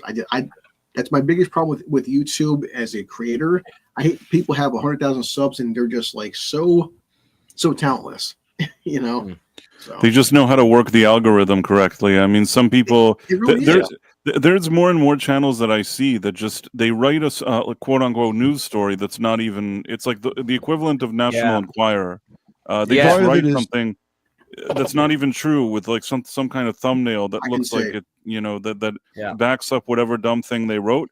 You click on it, and it could either be an AI robot talking and just nonsense, and some of those channels, I look at it and they have a ton of followers, and I'm thinking to myself, who's following these guys? Who's watching these videos? But exactly. I guess there are people I did talk to my now. She wants to say I guess we are officially a relationship. I said, but I was like, Aaron, when I did Sam Lance's stream, the fact that she is my highlight of 2024. I was like, the fact that I said this on Lance's stream, Lance is a true, actual friend. If he wasn't across the pond, I would be hanging out with Lance in person all the time. Yeah. I mean, when I see a YouTube channel with a bunch of subs and a lot of videos and views, I assume that they're just churning out high octane crap. I just assume that they're just making garbage, brain rot. Lance is a prime example. He's a prime example of like, don't think that subs mean quality, because there's that, and I'm not disrespecting Lance, but like, there's people that have 10, 20,000 times his subs and don't have anywhere near his quality. Yeah, I said before, they're like 12-years on YouTube. They get millions of views on their dumb videos playing Fortnite or whatever. So don't even, whatever. Let me give a shout out to Let's Chat with Mrs. B. Just say congrats, Lance. So glad your consistent hard work and persistence is paying off. Yeah, I've said before, Mrs. B, if you ever want to come on the channel, let me know, and I'll drop you the link. And she's actually just said for sure. So I'm going to drop the link in the chat. And be prepared to copy and paste very quickly. And then before my time is over, Lance, that's one thing I said with you, and of course Wil, Critical Drinker. I love the fact that like even Wil being the Critical Drinker, the guy's got 1 million subs. He never plays up the whole like, I'm a drinker, you have 100 subs, I'm too big for you. You and Drinker, you guys always promote smart channels, and there's a lot, and I'd say like 95% of people on YouTube were like, okay, I have 100,000 fucking subs. I'm too big to help your channel. You and Drinker constantly are promoting. I mean, Drinkers have been on podcasts with guys who have had 5 subs. And I love that about you guys. You never feel like you're too big time for smaller creatives, That's always been my mantra from the word go. But to be honest, I was already doing that with a different channel where we did this thing called the Naked Filmmakers, and we found 5 campaigns on Kickstarter, and we basically picked those campaigns and we plugged them. And I didn't know the people, I didn't know the filmmakers, and then I would reach out to those filmmakers, and they were filmmakers all over the world. And that was how me and Australian filmmaker Matthew Holmes, that was how we became mates. That's how I met him, and I became really good friends with. I promoted 50 films. I probably became really good friends with 10 of those filmmakers. I'm certainly in touch with at least 30 of them, and that's that's karma in action. That's collaboration and promotion in action. It's the same thing, really. Just from day one, once I got a sense of what the YouTube community was like and how it worked. That was, I kind of got my head around it. I mean, our friends, Northern English Bastard, or like even Sapenzo, I wouldn't care if these guys had 1 sub, 5 subs. I don't care if one day if I do, God willing, hit 100,000 subs. I will never be too big for my friends. It's just, YouTube is not my full-time job, but like, it's like I don't care if you have 2 subs. If I like you, please, with the small influence I have, because based on Lance and Critical Drinker, I will help you try to get to 1,000. And I'm never too big time for my friends. I'm just I'm busy. I mean, obviously, you can't help everybody all the time, but because you've only got so much time. But that's what when I see people that are passionate, and I can see they're a creative and they're passionate about a project, and they go to the 9th degree to get that project created, I want to help them. It's just what I want to do. Now, Price of Reason has to go pretty soon because the sea monkeys are getting restless and he needs to feed them. Hey, did your mouth just move when you spoke then? Like my avatar. When I speak, it moves. Did it do that when you came on last time? I'm not sure. I don't know at what point I added it, so it's possible that initially when you saw me, I didn't do this. He's gone full little platoon, everyone. So Price of Reason, just tell us quickly how you and I came to meet, and then if you want to plug anything before you go, please feel free to do that. Well, we run in the same circles. I think that I've met you on Mr. Brown Alliance, like somebody pointed here, but I also am friends with Gooch, Diabolical Souls, and also with Cannoli Sasquatch, and I've been on a number of streams with you in different places that you just, kind of were on, and then we followed each other, and you invited me to a few streams. And I've seen some of your streams also. I remember that when I really took notice when you had the Gaylan Herd one, because Gaylan Herd, that's a really big deal. Yeah. Terminator 1 is one of my. It has to be one of my favorite movies. Maybe it's not like my number one because that's like Godfather. It's in the book, man. It's in the book. It's in here. There's a big section on it. There's a big section on Terminator 2, and there's a big section on Aliens as well. So. For me, Terminator 2 I like, but for me, Terminator 1 is the one that I always I think has the most rewatchability for me personally. Because I agree 100%. It's there's this kind of saying that geniuses work best when you limit them, and I think that James Cameron, back in the days when somebody said, "Here's $5, make a movie," he actually did a lot of stuff that I was more impressed with than later. Yeah, he got all the technology right and he does all this stuff, but later it's just like, I don't know. It doesn't have, when you think of Terminator and you think of Aliens, I think that those are probably his best movies. I don't care about all that Titanic and Avatar. You can make a million of those. I don't care about them. They're fine. They're like cinematic spectacles, but they're not as good as those early movies that really had some kind of idea behind them. That's just my personal opinion, of course. No, well said. Very well said. Price of Reason, great to have you on, and I've been on your channel, I think, as well a couple of times. So certainly, I don't do streams on my. I have 2 channels. I have like my main one, which I don't do live streams on. I just do reviews there. I think because we've done a number of streams on a number of different channels, you must have thought it was on that. I have another one that's called Price of Reason Live that I sometimes do these kind of late night streams with. Obviously you're welcome to join me on one of those, but I don't know if the time difference. I know Mr. Brown is always sleeping during those hours. So yeah, I mean, look, I'm often up till 2 a.m. my time, which is like 11 o'clock East Coast. So you know, we only start like, you know, close to midnight East Coast. So yeah, that's pushing it. Gary may be available, but that's Mr. Bolter in Australia. Will be early morning for him.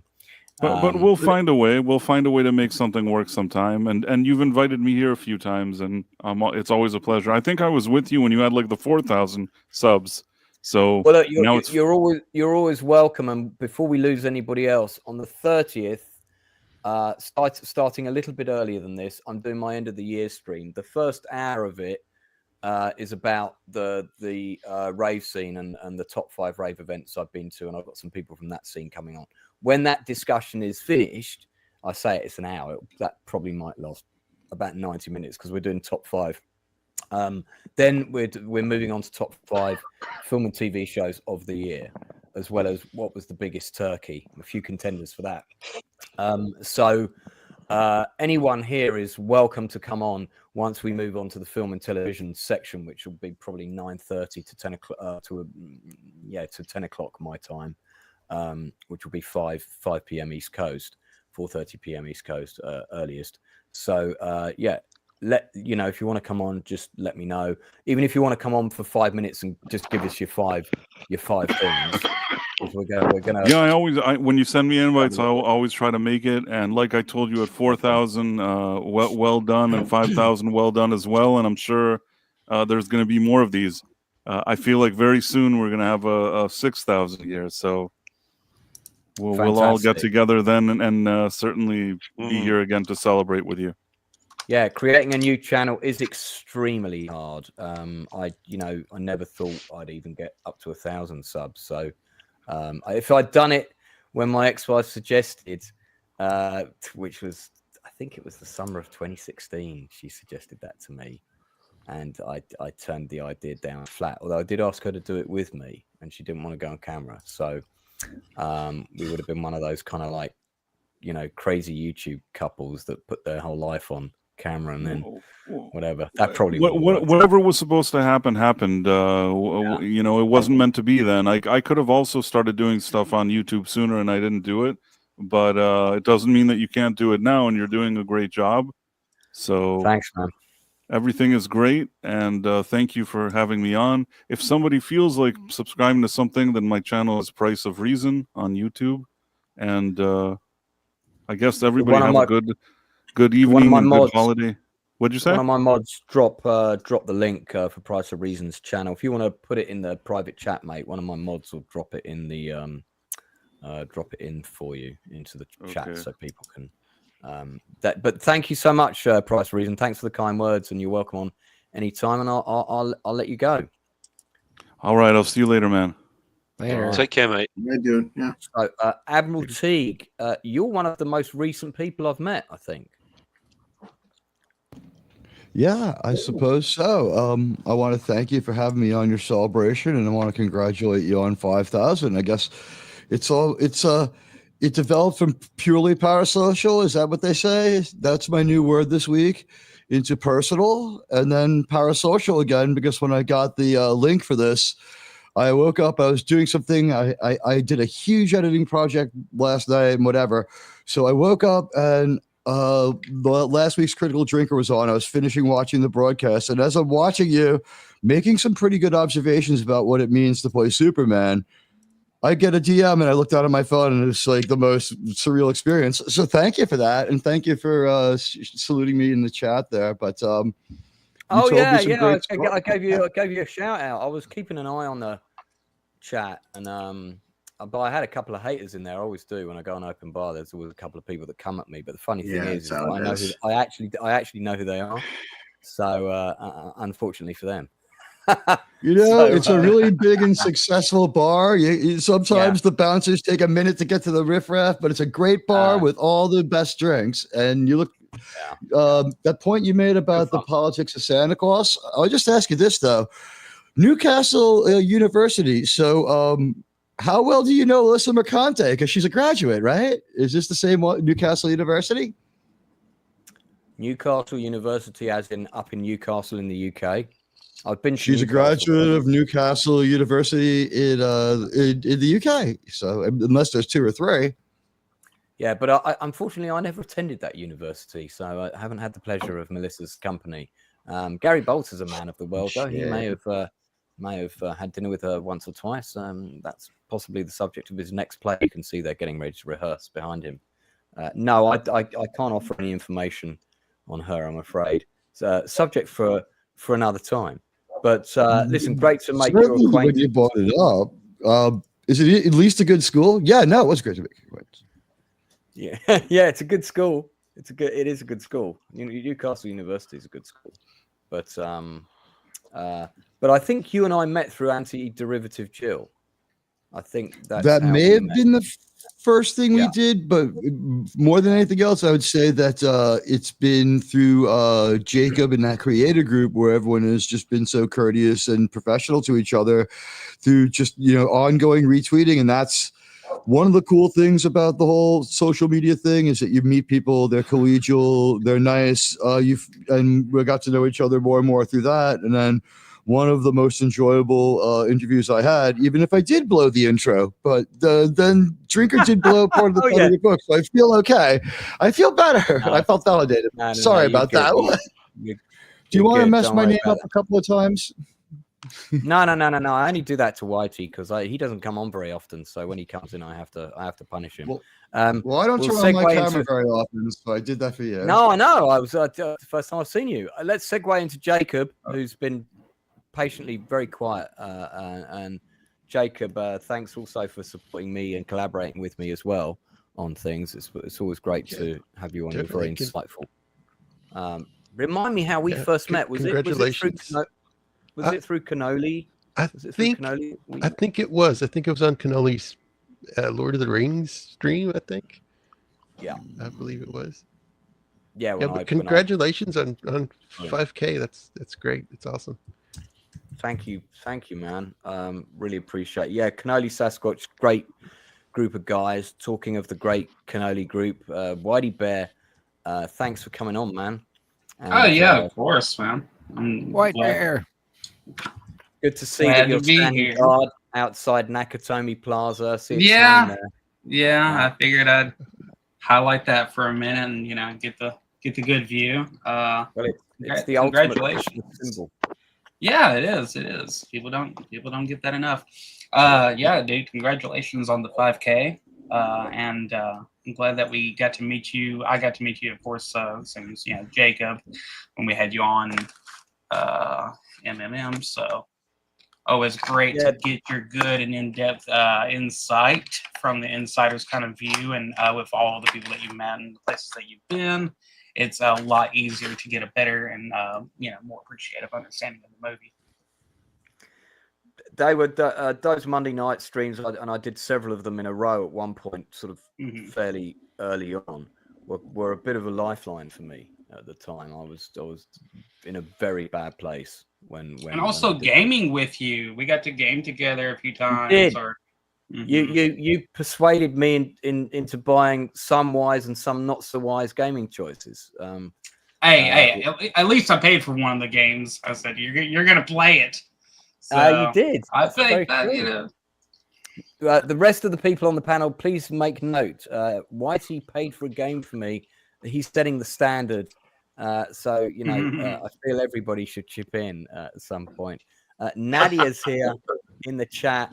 Nadia, let me know if you want to come on. I'll send you the link because I think we can fit you on. Holy shit, Ed Sheeran. Yeah, Ed Sheeran's entered the stream. That's true. Whitey gets that all the time. So his name is a bit of a contradiction, has to be said.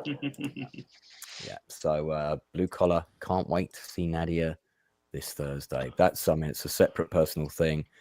So we probably should. Oh yeah, because Lance, we're getting on Christmas Day, we're getting Nosferatu, and yeah. So, it's you know what? I'm not the biggest fan. Not the biggest fan of horror films, but I would say to the entire panel, 2024 is not a horror film fanatic. Has been a very fantastic year for horror films. Holy shit! So did we drop the links for various people's channels in the chat? I see they're in the private chat. Could somebody copy and paste those for me and drop them in the main thing, just to give everybody a bit of a plug? Sorry, while I'm multitasking on other things.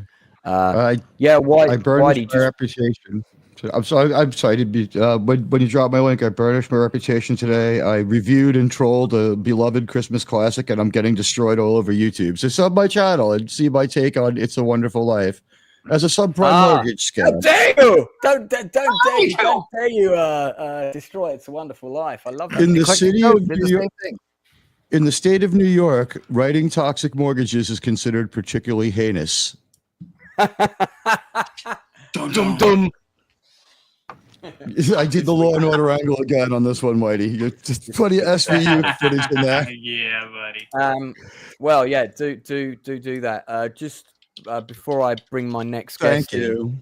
Yeah, Whitey, just wanted to say, you and the Cannoli gang, all of them, Vex, Cannoli, Sassy, whose channel I came on when she was getting all teary, and I said, get me on, I want to talk to you. To cheer up. They've all been really kind of special moments, and you know, I can imagine all of us going on a bar crawl one day, and what amazing fun we would have if that. How much trouble can we get into? Quite a lot, I would imagine, especially if Vex is there. So yeah, I think it would be it would be good times. Another recent collaborator is the Eclectic Goat, who I nearly called the Electric Goat. That's a different channel with different types of content. Be warned, adults only. But the Eclectic Goat is here, and I've been on your channel, I think, as well. I think. No, you are scheduled to. You have not actually been on there yet. Oh, and don't worry, men call me by the wrong name all the time. January. Yes, January 6th. Yes, I'm really looking forward to it. I'm coming on to talk about my book. That's your cue, Inside Man. You haven't got a book out by any chance, have you? Yes, I've got a book out. What? When did this come out? When did that happen? It is that one. I think it is. Hang on. Hold that up again, Gary. Why didn't you say something? Sorry, I keep forgetting to mention it. Available now from Amazon. Available now. How come you never? Yeah, you didn't tell me. For people ordering from America. Amazon.com is the link you want. People ordering it from the UK, it's amazon.co.uk. Eclectic Goat, how did we first meet? You know, I've been trying to remember that because I was watching you for so long before we actually met that I can't remember when we actually met. The first time I was on your show, I filled in because you needed a co-host for an independent comic. Yeah, that's right. And so that was the first time I think we streamed together. But I remember the first time I saw you was on The Drinker. Right. And then I started watching your channel rather avidly, but unfortunately, I almost always miss the live streams, and I always have to catch the replay. Wow, just time zone differences. Yeah. But yeah, I can't remember how we actually met. I think it's just that we know so many people in common.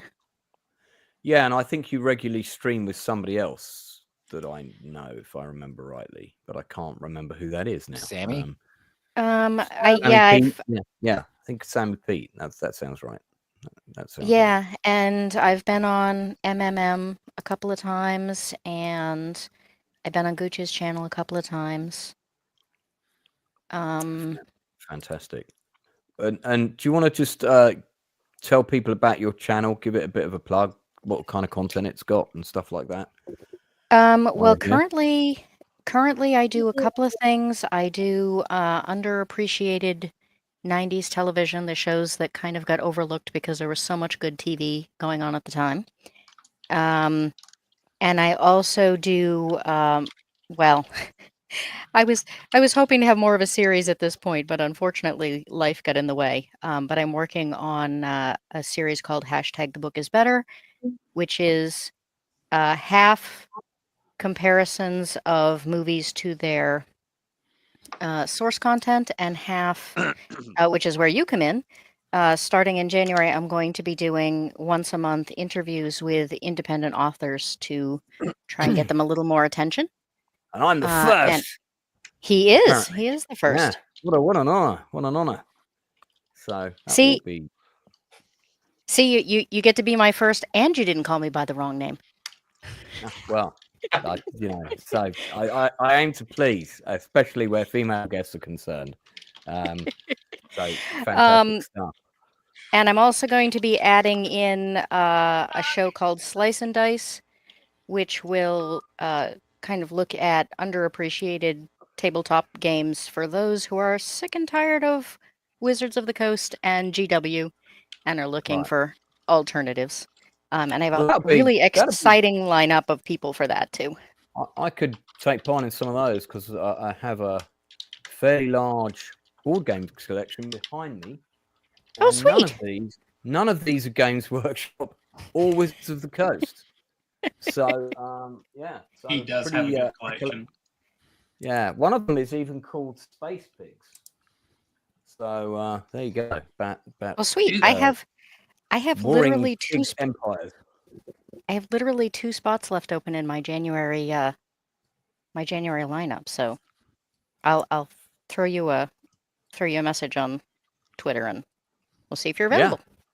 Yeah. Yeah, absolutely. I'll be here. Blue Collar Loser is still around. He's just taking a phone call. Tom, yeah, the Kindle version of Silver Screen Journeys is now available. Actually, while we've been on air, another review for the book has just dropped. Yeah, because there were 3 and now there's 4. So yeah, another review's just dropped. Also 5 stars out of 5. Great. I've got a personal troll on Amazon, and I'm sure they're going to strike fairly soon. But yeah, I will leave you one as soon as I have finished it. When I feel the moment, Lance. When I feel the moment, I'll strike. Thank you.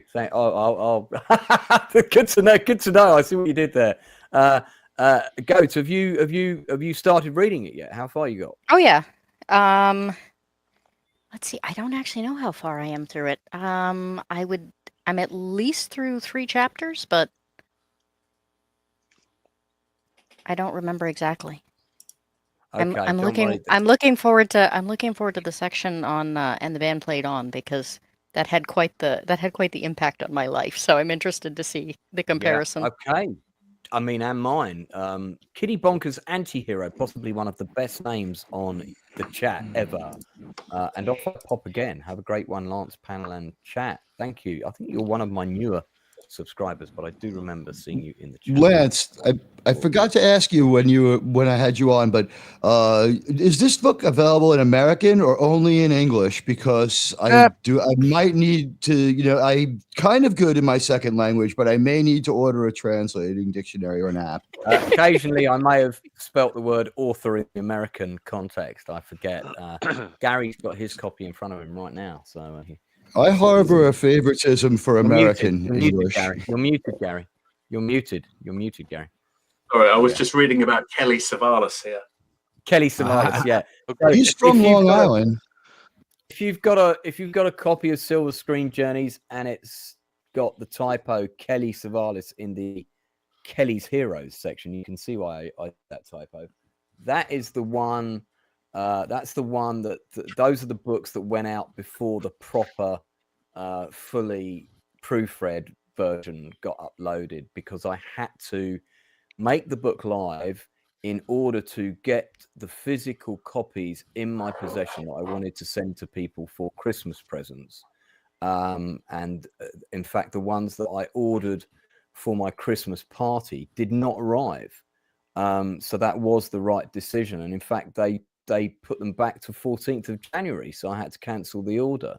So I haven't got, Drinker was going to get a free hardback signed one for him. I haven't got it, so I've got to send it to him in the new year.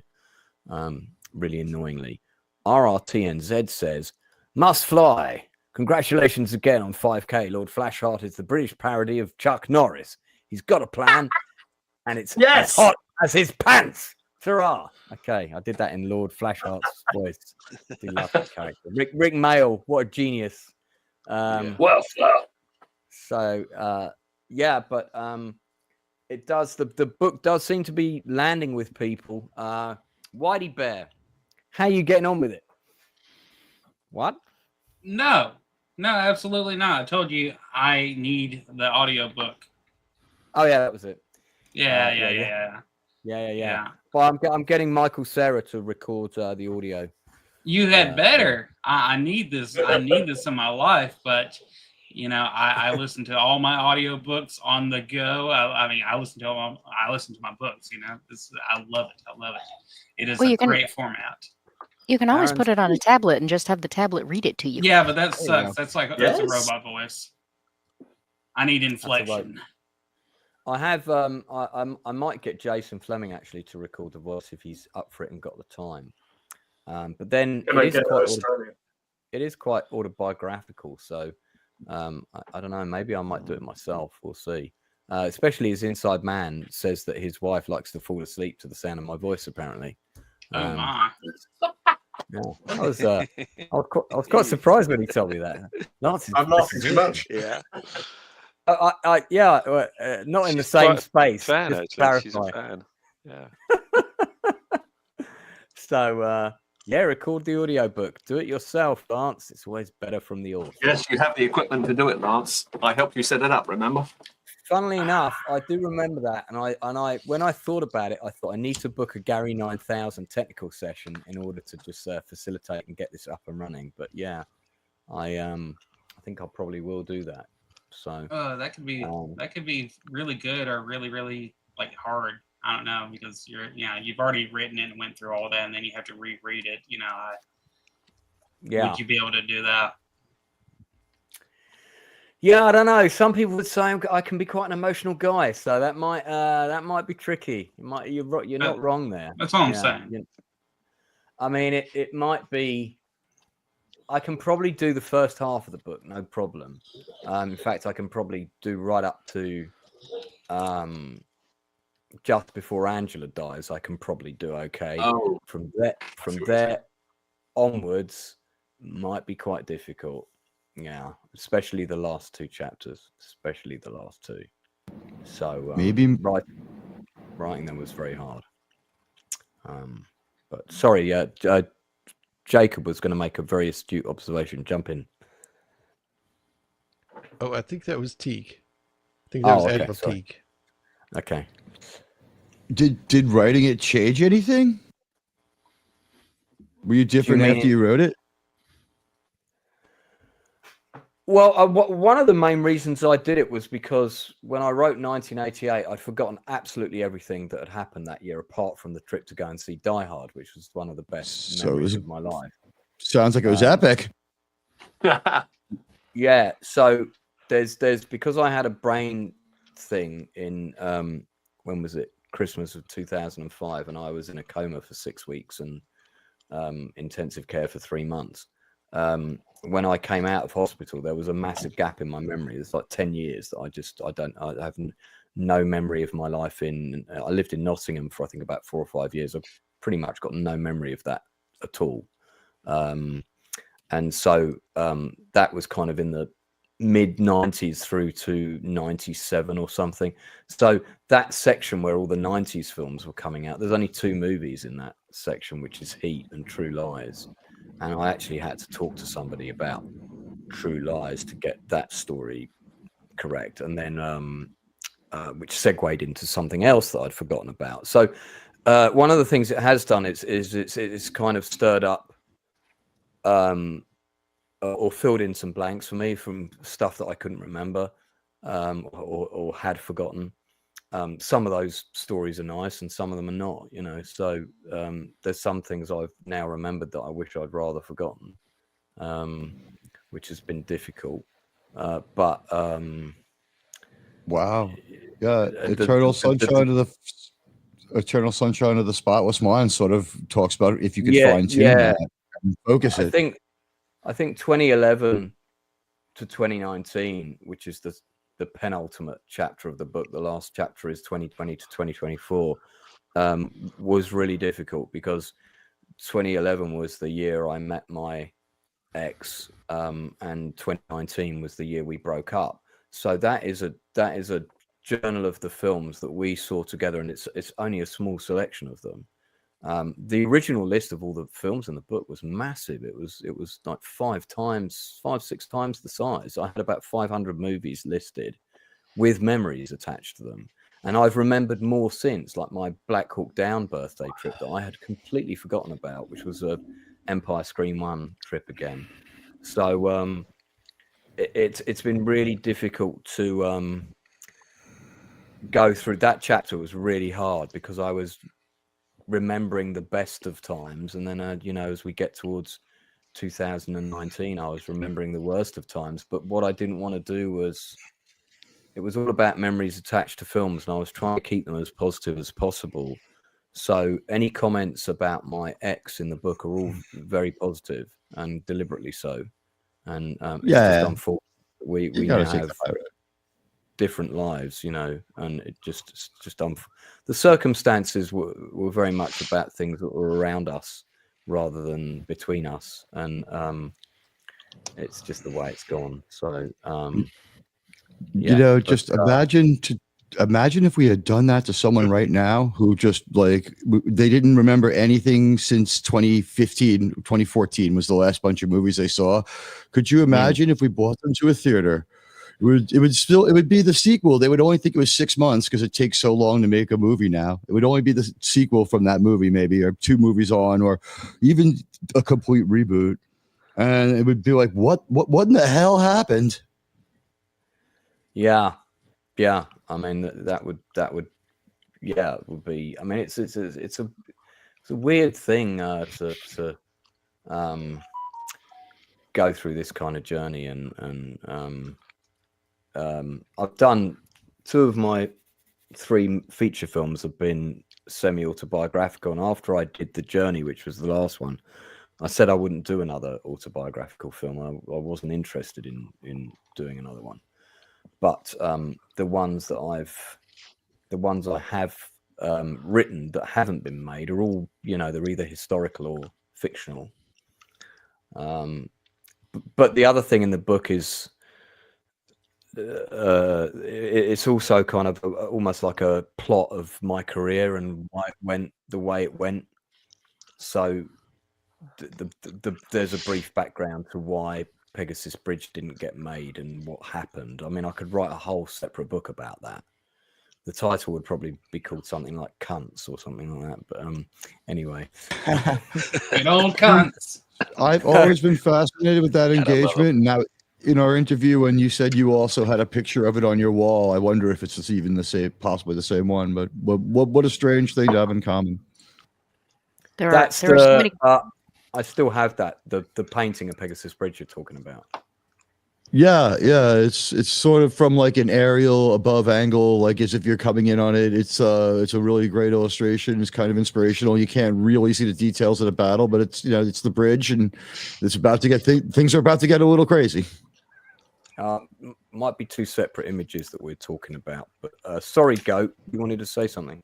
Same bridge, different images. Sorry, Goat. That's all right. I was just going to say there's so many questions I want to ask, and I'm struggling to hold them until we actually do the interview. You can ask me a couple now because it'll be different. That's all right. Don't use your good ones. Well, they're all good ones. That's why I want to win. Oh yeah. Don't ask me anything about Whitey and the giraffe. That's off topic. But anything else, I'm game. Oh, like I said, I'm only 3 chapters in, and I already have so many questions for our interview. But I mean, starting with the fact that my husband talks all the time about movies we've seen together, and I don't remember when we were dating, and I don't remember them, and so I'm looking through all your notes and going, how do you remember all of this? Well, I mean, initially, especially because there's a big chunk of my memory missing, but my memory of my memory around films is all really it's there. And part of the reason I can remember them is I've got all the cinema tickets. They're all in this box. Oh, so okay. This box literally has 1,000 cinema tickets in it, going right back to the 80s. All the times that I went up to Leicester Square They're all in here. I've got things like the opening night of Heat. I've got the opening night of True Lies. I was showing some of these on a stream earlier today. I mean, for example, you know, Empire Screen 1, Hunt for Red October ticket. There you go. So, and we don't get these tickets anymore because, of course, everything's booked online. One time, what I was going to do was I was going to create a massive collage of them and laminate it, and it was going to be in the hallway of my house. But I don't have a house. As you can see, Gary's currently got an alien popping out his stomach. It's gone now. But I've got tickets for places like, this is like the Plaza Cinema. This is Only the Lonely, John Candy. This cinema doesn't even exist anymore, and it was a beautiful 4-screen cinema. Screen 1 was really a really beautiful screen. I saw Ferris Bueller's Day Off in Screen 1. I talk about that. That's the one time where people in the cinema all got up and danced spontaneously during a film. Oh, I mean, really? it was not like Rocky Horror Show where you expect people to get up and do that. Yeah, it was on the Twist and Shout scene. Oh, okay. Like I thought maybe it was one row people got up and started doing the jig, and then just the next thing you knew, everybody in the cinema just got up and danced. And very un-British, because British people are normally not prone to spontaneous flash mobs. And this was entirely, you know, it was entirely organic. It was incredible to be part of that. We just fire our Desert Eagles into the ceiling in America. Iron Eagle, by the way, was originally in the book, but I took it out. I have been admiring some of the pictures of the old architecture too. Yeah, I mean, look, you know, I've got piles of these. This box is absolutely full of them. You know, there's masses of them in here, masses of them. Wow. So, yeah, so I was able to. That's how I was able to check some of the dates and check. I remember the cinemas fairly easily, but yeah, and Leicester Square is a special place to see a film as well if you've never been there. Yeah, Gary's been there. Inside Man has been there. Yeah. But this is Leicester Square is where films premiere, and in 1987. When I went up there for the first time to see Legend, and that's in the book because Legend was not getting a national release. So I pleaded with my mum to be allowed to go up to town, as we called it, going up to town to see Legend at the Odeon West End. And I'd never been up to town to see a film before. It'd always been local cinemas near where we lived. So I didn't really have a concept of, you know, the difference in cinema quality if you're going to the premiere cinema spot in London, which is Leicester Square. And in Leicester Square, there's basically a cinema on all 4 sides of the square. I'm going to show you it now. So this is it on Google Earth. And you can see you've got one here. This is the Odeon, Leicester Square. It's absolutely massive. Seats about 1,300 people. And then if you go up here, further up the street, we're going very, very slowly. Google car clearly had an epileptic fit. Right, that view there, that used to be the Warner Brothers cinema. It used to have a massive WB logo where that view logo is. That's where I saw the opening night of Heat.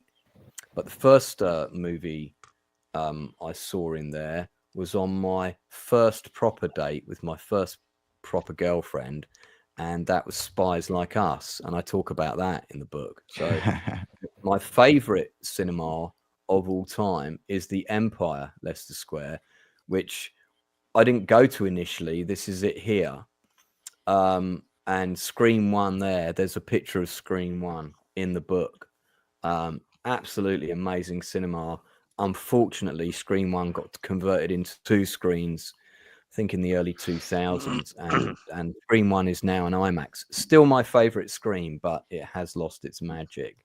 And then the Odeon West End, which was the first one I ever went to, that's the Lego store there, by the way, clearly under construction at this time. See the Odeon West End here.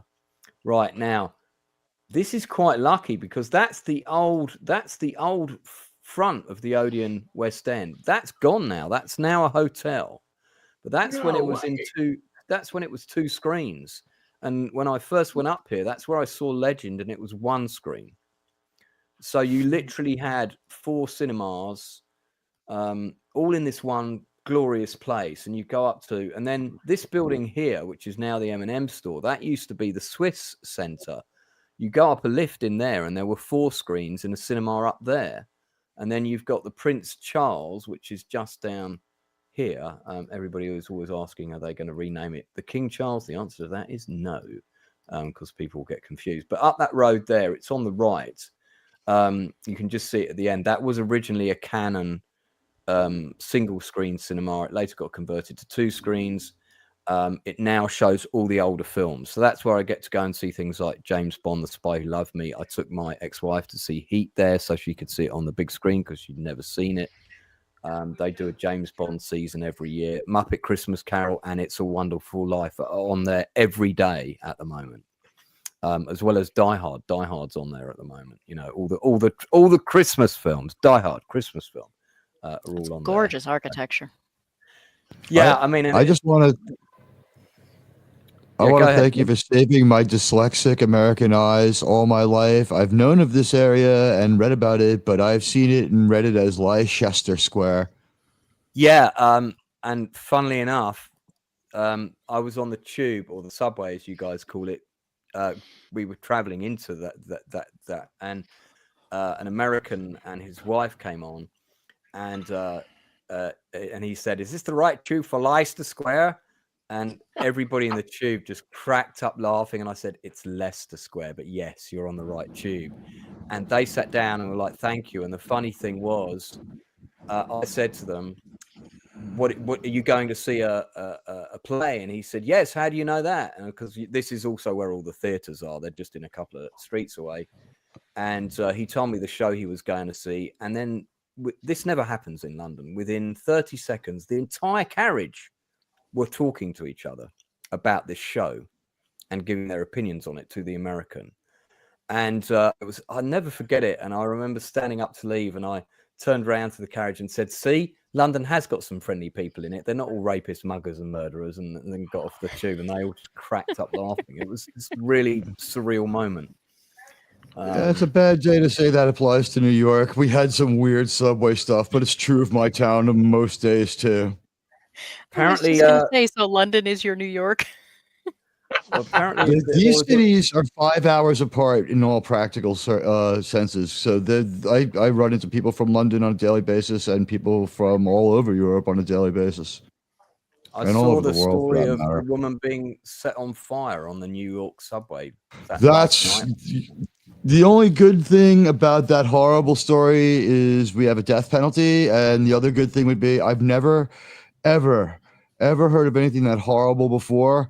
The pictures that I saw were conspicuously strange. However, there were 2 or 3 things that told me that I don't know if it was, everything is true.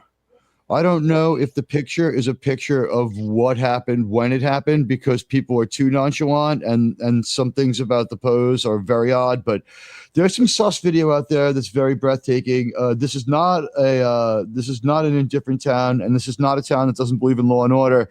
I realize that a lot of people think that Daniel Penny should have immediately been freed, and let's face it, justice was done in the long run, and the system was shown to work. It's terrible that it was painful on him, but that's the system we have until we fix it. So the system worked, and people said, why didn't anyone help? It's not because there were no Daniel Pennies there. It's because they were the only 2 people on the train at 3:30 in the morning. In over 50 years of living in this city, I have never heard of anything of that nature happening before. It was absolutely despicable, and the NYPD should be applauded for catching this guy within 90 minutes. 2 hours, something like that. And Governor Hochul, do the right thing, and do not sign any stay of execution on this guy. That was horrible. Well, as a commuter, I implore them as a user of the rider of the subway, and my Daniel Penny video was suppressed by YouTube. No, maybe I shouldn't say that on here. They're very nice to it on YouTube. We'll move on, but thank you for filling in some details. Aaron I'm Chalmers going to have to. I do apologise. I'm going to have to quickly pop off. I'm afraid. But I just want to thank everybody. Can you not pop off on the stream? Can you go and then you can do your popping off at home? Yeah, okay. I'll do it that way then. Yeah. Listen, Inside Man. Thanks for coming on. Yeah. We'll probably wrap this up pretty soon, but thanks for coming on. I really appreciate it. Absolute pleasure. Absolute pleasure. Always a pleasure. You know that. Great collaborating with you. Don't forget, everyone, we've got the end of the year stream on the 30th of December. I had to think about what month it was for a second. It's Christmas Day in 1 day's time. What's wrong with me? So yeah, December the 30th, we're doing my end of the year stream. Starts at 8 o'clock UK time. That's 3 p.m. East Coast. Anyone is welcome. Any YouTube collaborators are welcome to come on that. Pop on and tell me what your top 5 shows were. The top 5 shows section is going to be starting about 90 minutes into the stream. We'll be doing some rave stuff first. So going to be fun. Inside Man, thanks very much.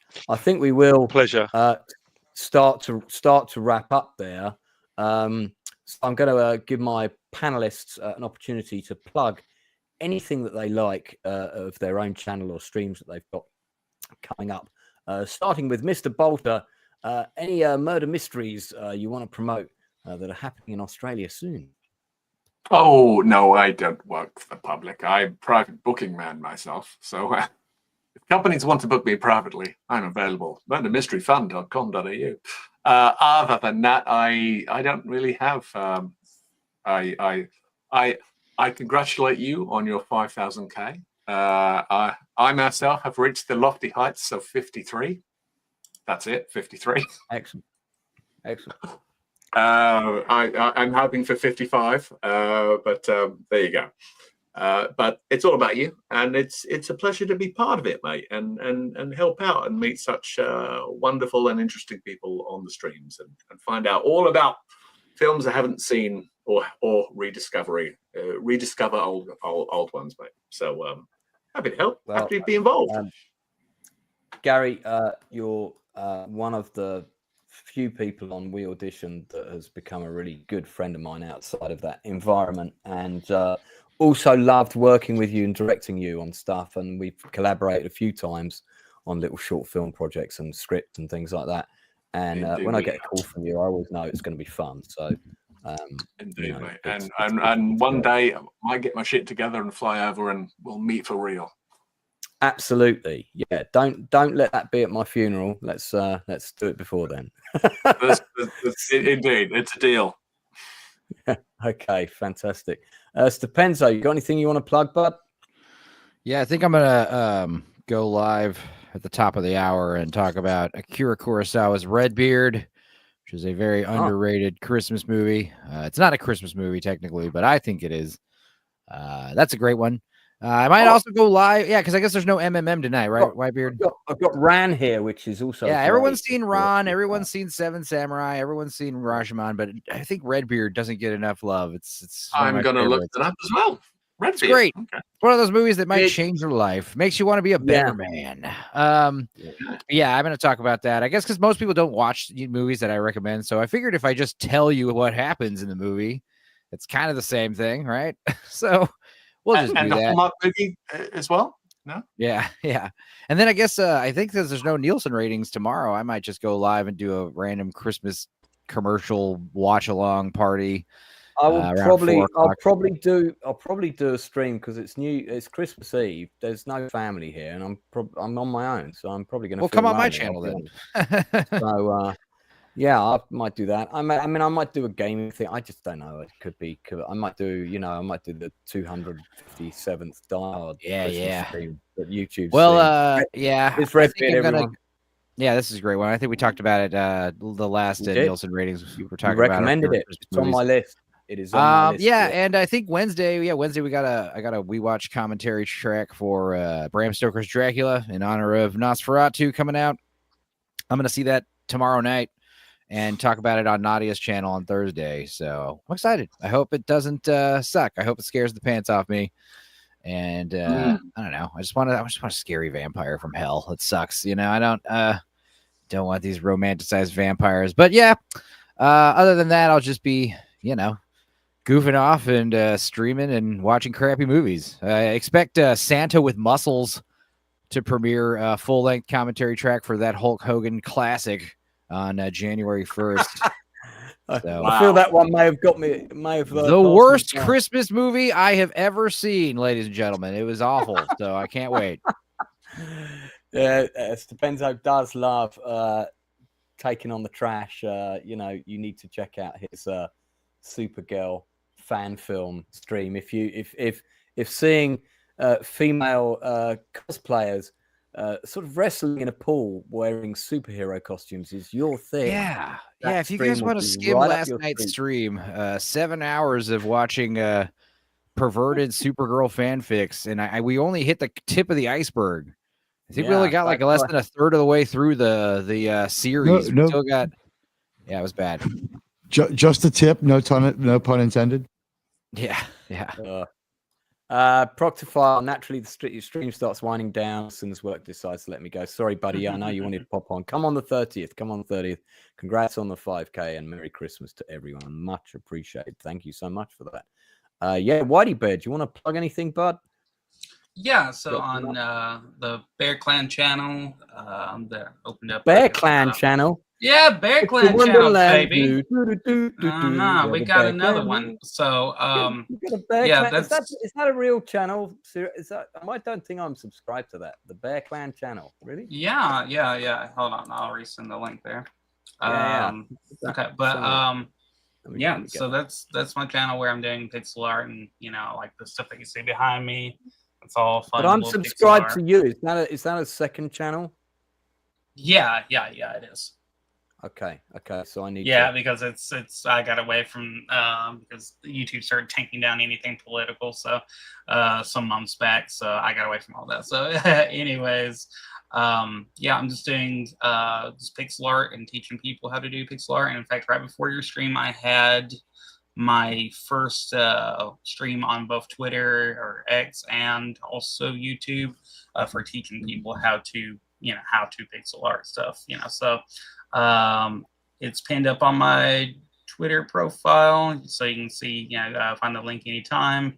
But yeah, it's fun little things. And earlier we were working on a scene from the show Primal, which was one of the shows I saw on Gooch's channel. So is that the one that Jason Flemyng was in? Oh no, that's Primeval. No. Was in.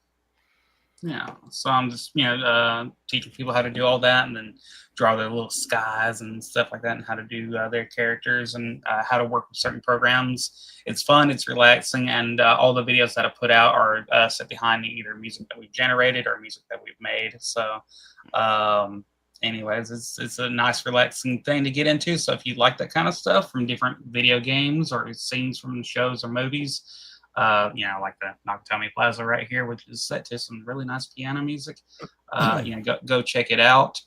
But anywho, I'm just super duper proud of you. Really glad that you got to 5K. You deserve a billion more. And so thanks, man.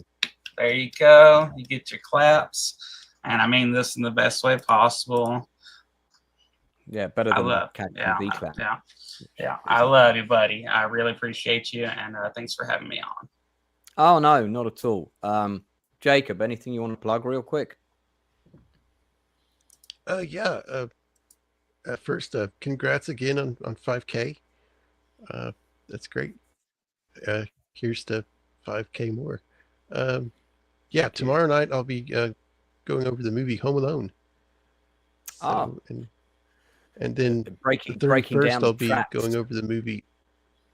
Yes. And the 31st, I'll be going over the 1960 Ocean's 11.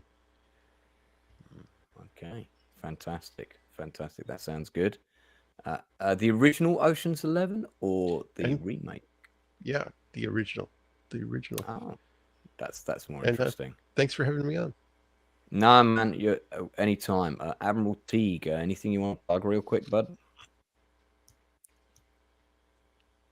Maybe I'm going to turn off my avatar for this. Hi, I'm your buddy, Admiral Teague. On Saturday nights, you can catch me at 9:30 Eastern on my channel. We do an Enterprise watch party.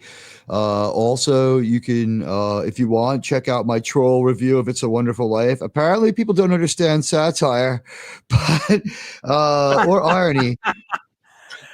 Yeah, we've no understanding of irony. You know, like it's a fact of life that since 1946, the hero of the movie has switched from being George to being Potter, because the subprime lending thing that broke right around Christmas 17 years ago, like the movie was on after that. And I'm like, wait a minute, he used the money that he didn't have to underwrite all this is 30 years in jail. And then you start to realize, like, this is the story of two New York businessmen's like decades long hateful, adversarial, egotistical, competition to control a small upstate New York City. And when I did the amount of money, Americans will know this, Europeans may not, but Uncle Billy throws away a critical amount of money, and we say, oh, $8,000. It must not be a big deal. They own half this small town, but a drink was a nickel. I ran it through the Bureau of Labor Statistics, which our American taxes pay for. Uncle Billy and George Bailey were running that whole town on the equivalent of $121,000 in modern money. It was completely illegal. It's a subprime mortgage scheme. It's jail, and it's also a federal RICO civil rights case and organized crime case. So George Bailey, through his love of communism, deprived us of Mr. Potter's dream of affordable housing. And let's face it, in Pottersville, they lived the real truth. Do you want to be Nick, where your crony capitalist buddies get you your trophy wife? Or do you want to be the other Nick in the mirror universe who knows his wife doesn't love him? You're going to come home and catch the pool boys herpes sooner or later if you don't know the truth, Nick. So please save me from these people who have no sense of irony. I think Ridley Scott must have been one of the people who thumbs down my video. And by the way, one day we'll talk about my Black Hawk Down experience. We should. Were you there? When you say your Black Hawk Down experience, do you mean you were there? No, what I mean is that's a funny question. I was in a battlefield against a similar enemy when I saw the movie on that battlefield in Manhattan. It was about a week after 9/11, and I went to see this movie that had already failed. It had fizzled at the box office. If anyone remembers, it was on its way out. And then Americans were like, there's a movie where we're fighting very similar adversaries to the ones who did this to our city. And I was like, I want a piece of that movie. And I went in there and everyone was just like, I've never been, the Romans were never as angry. And it was very, very cathartic.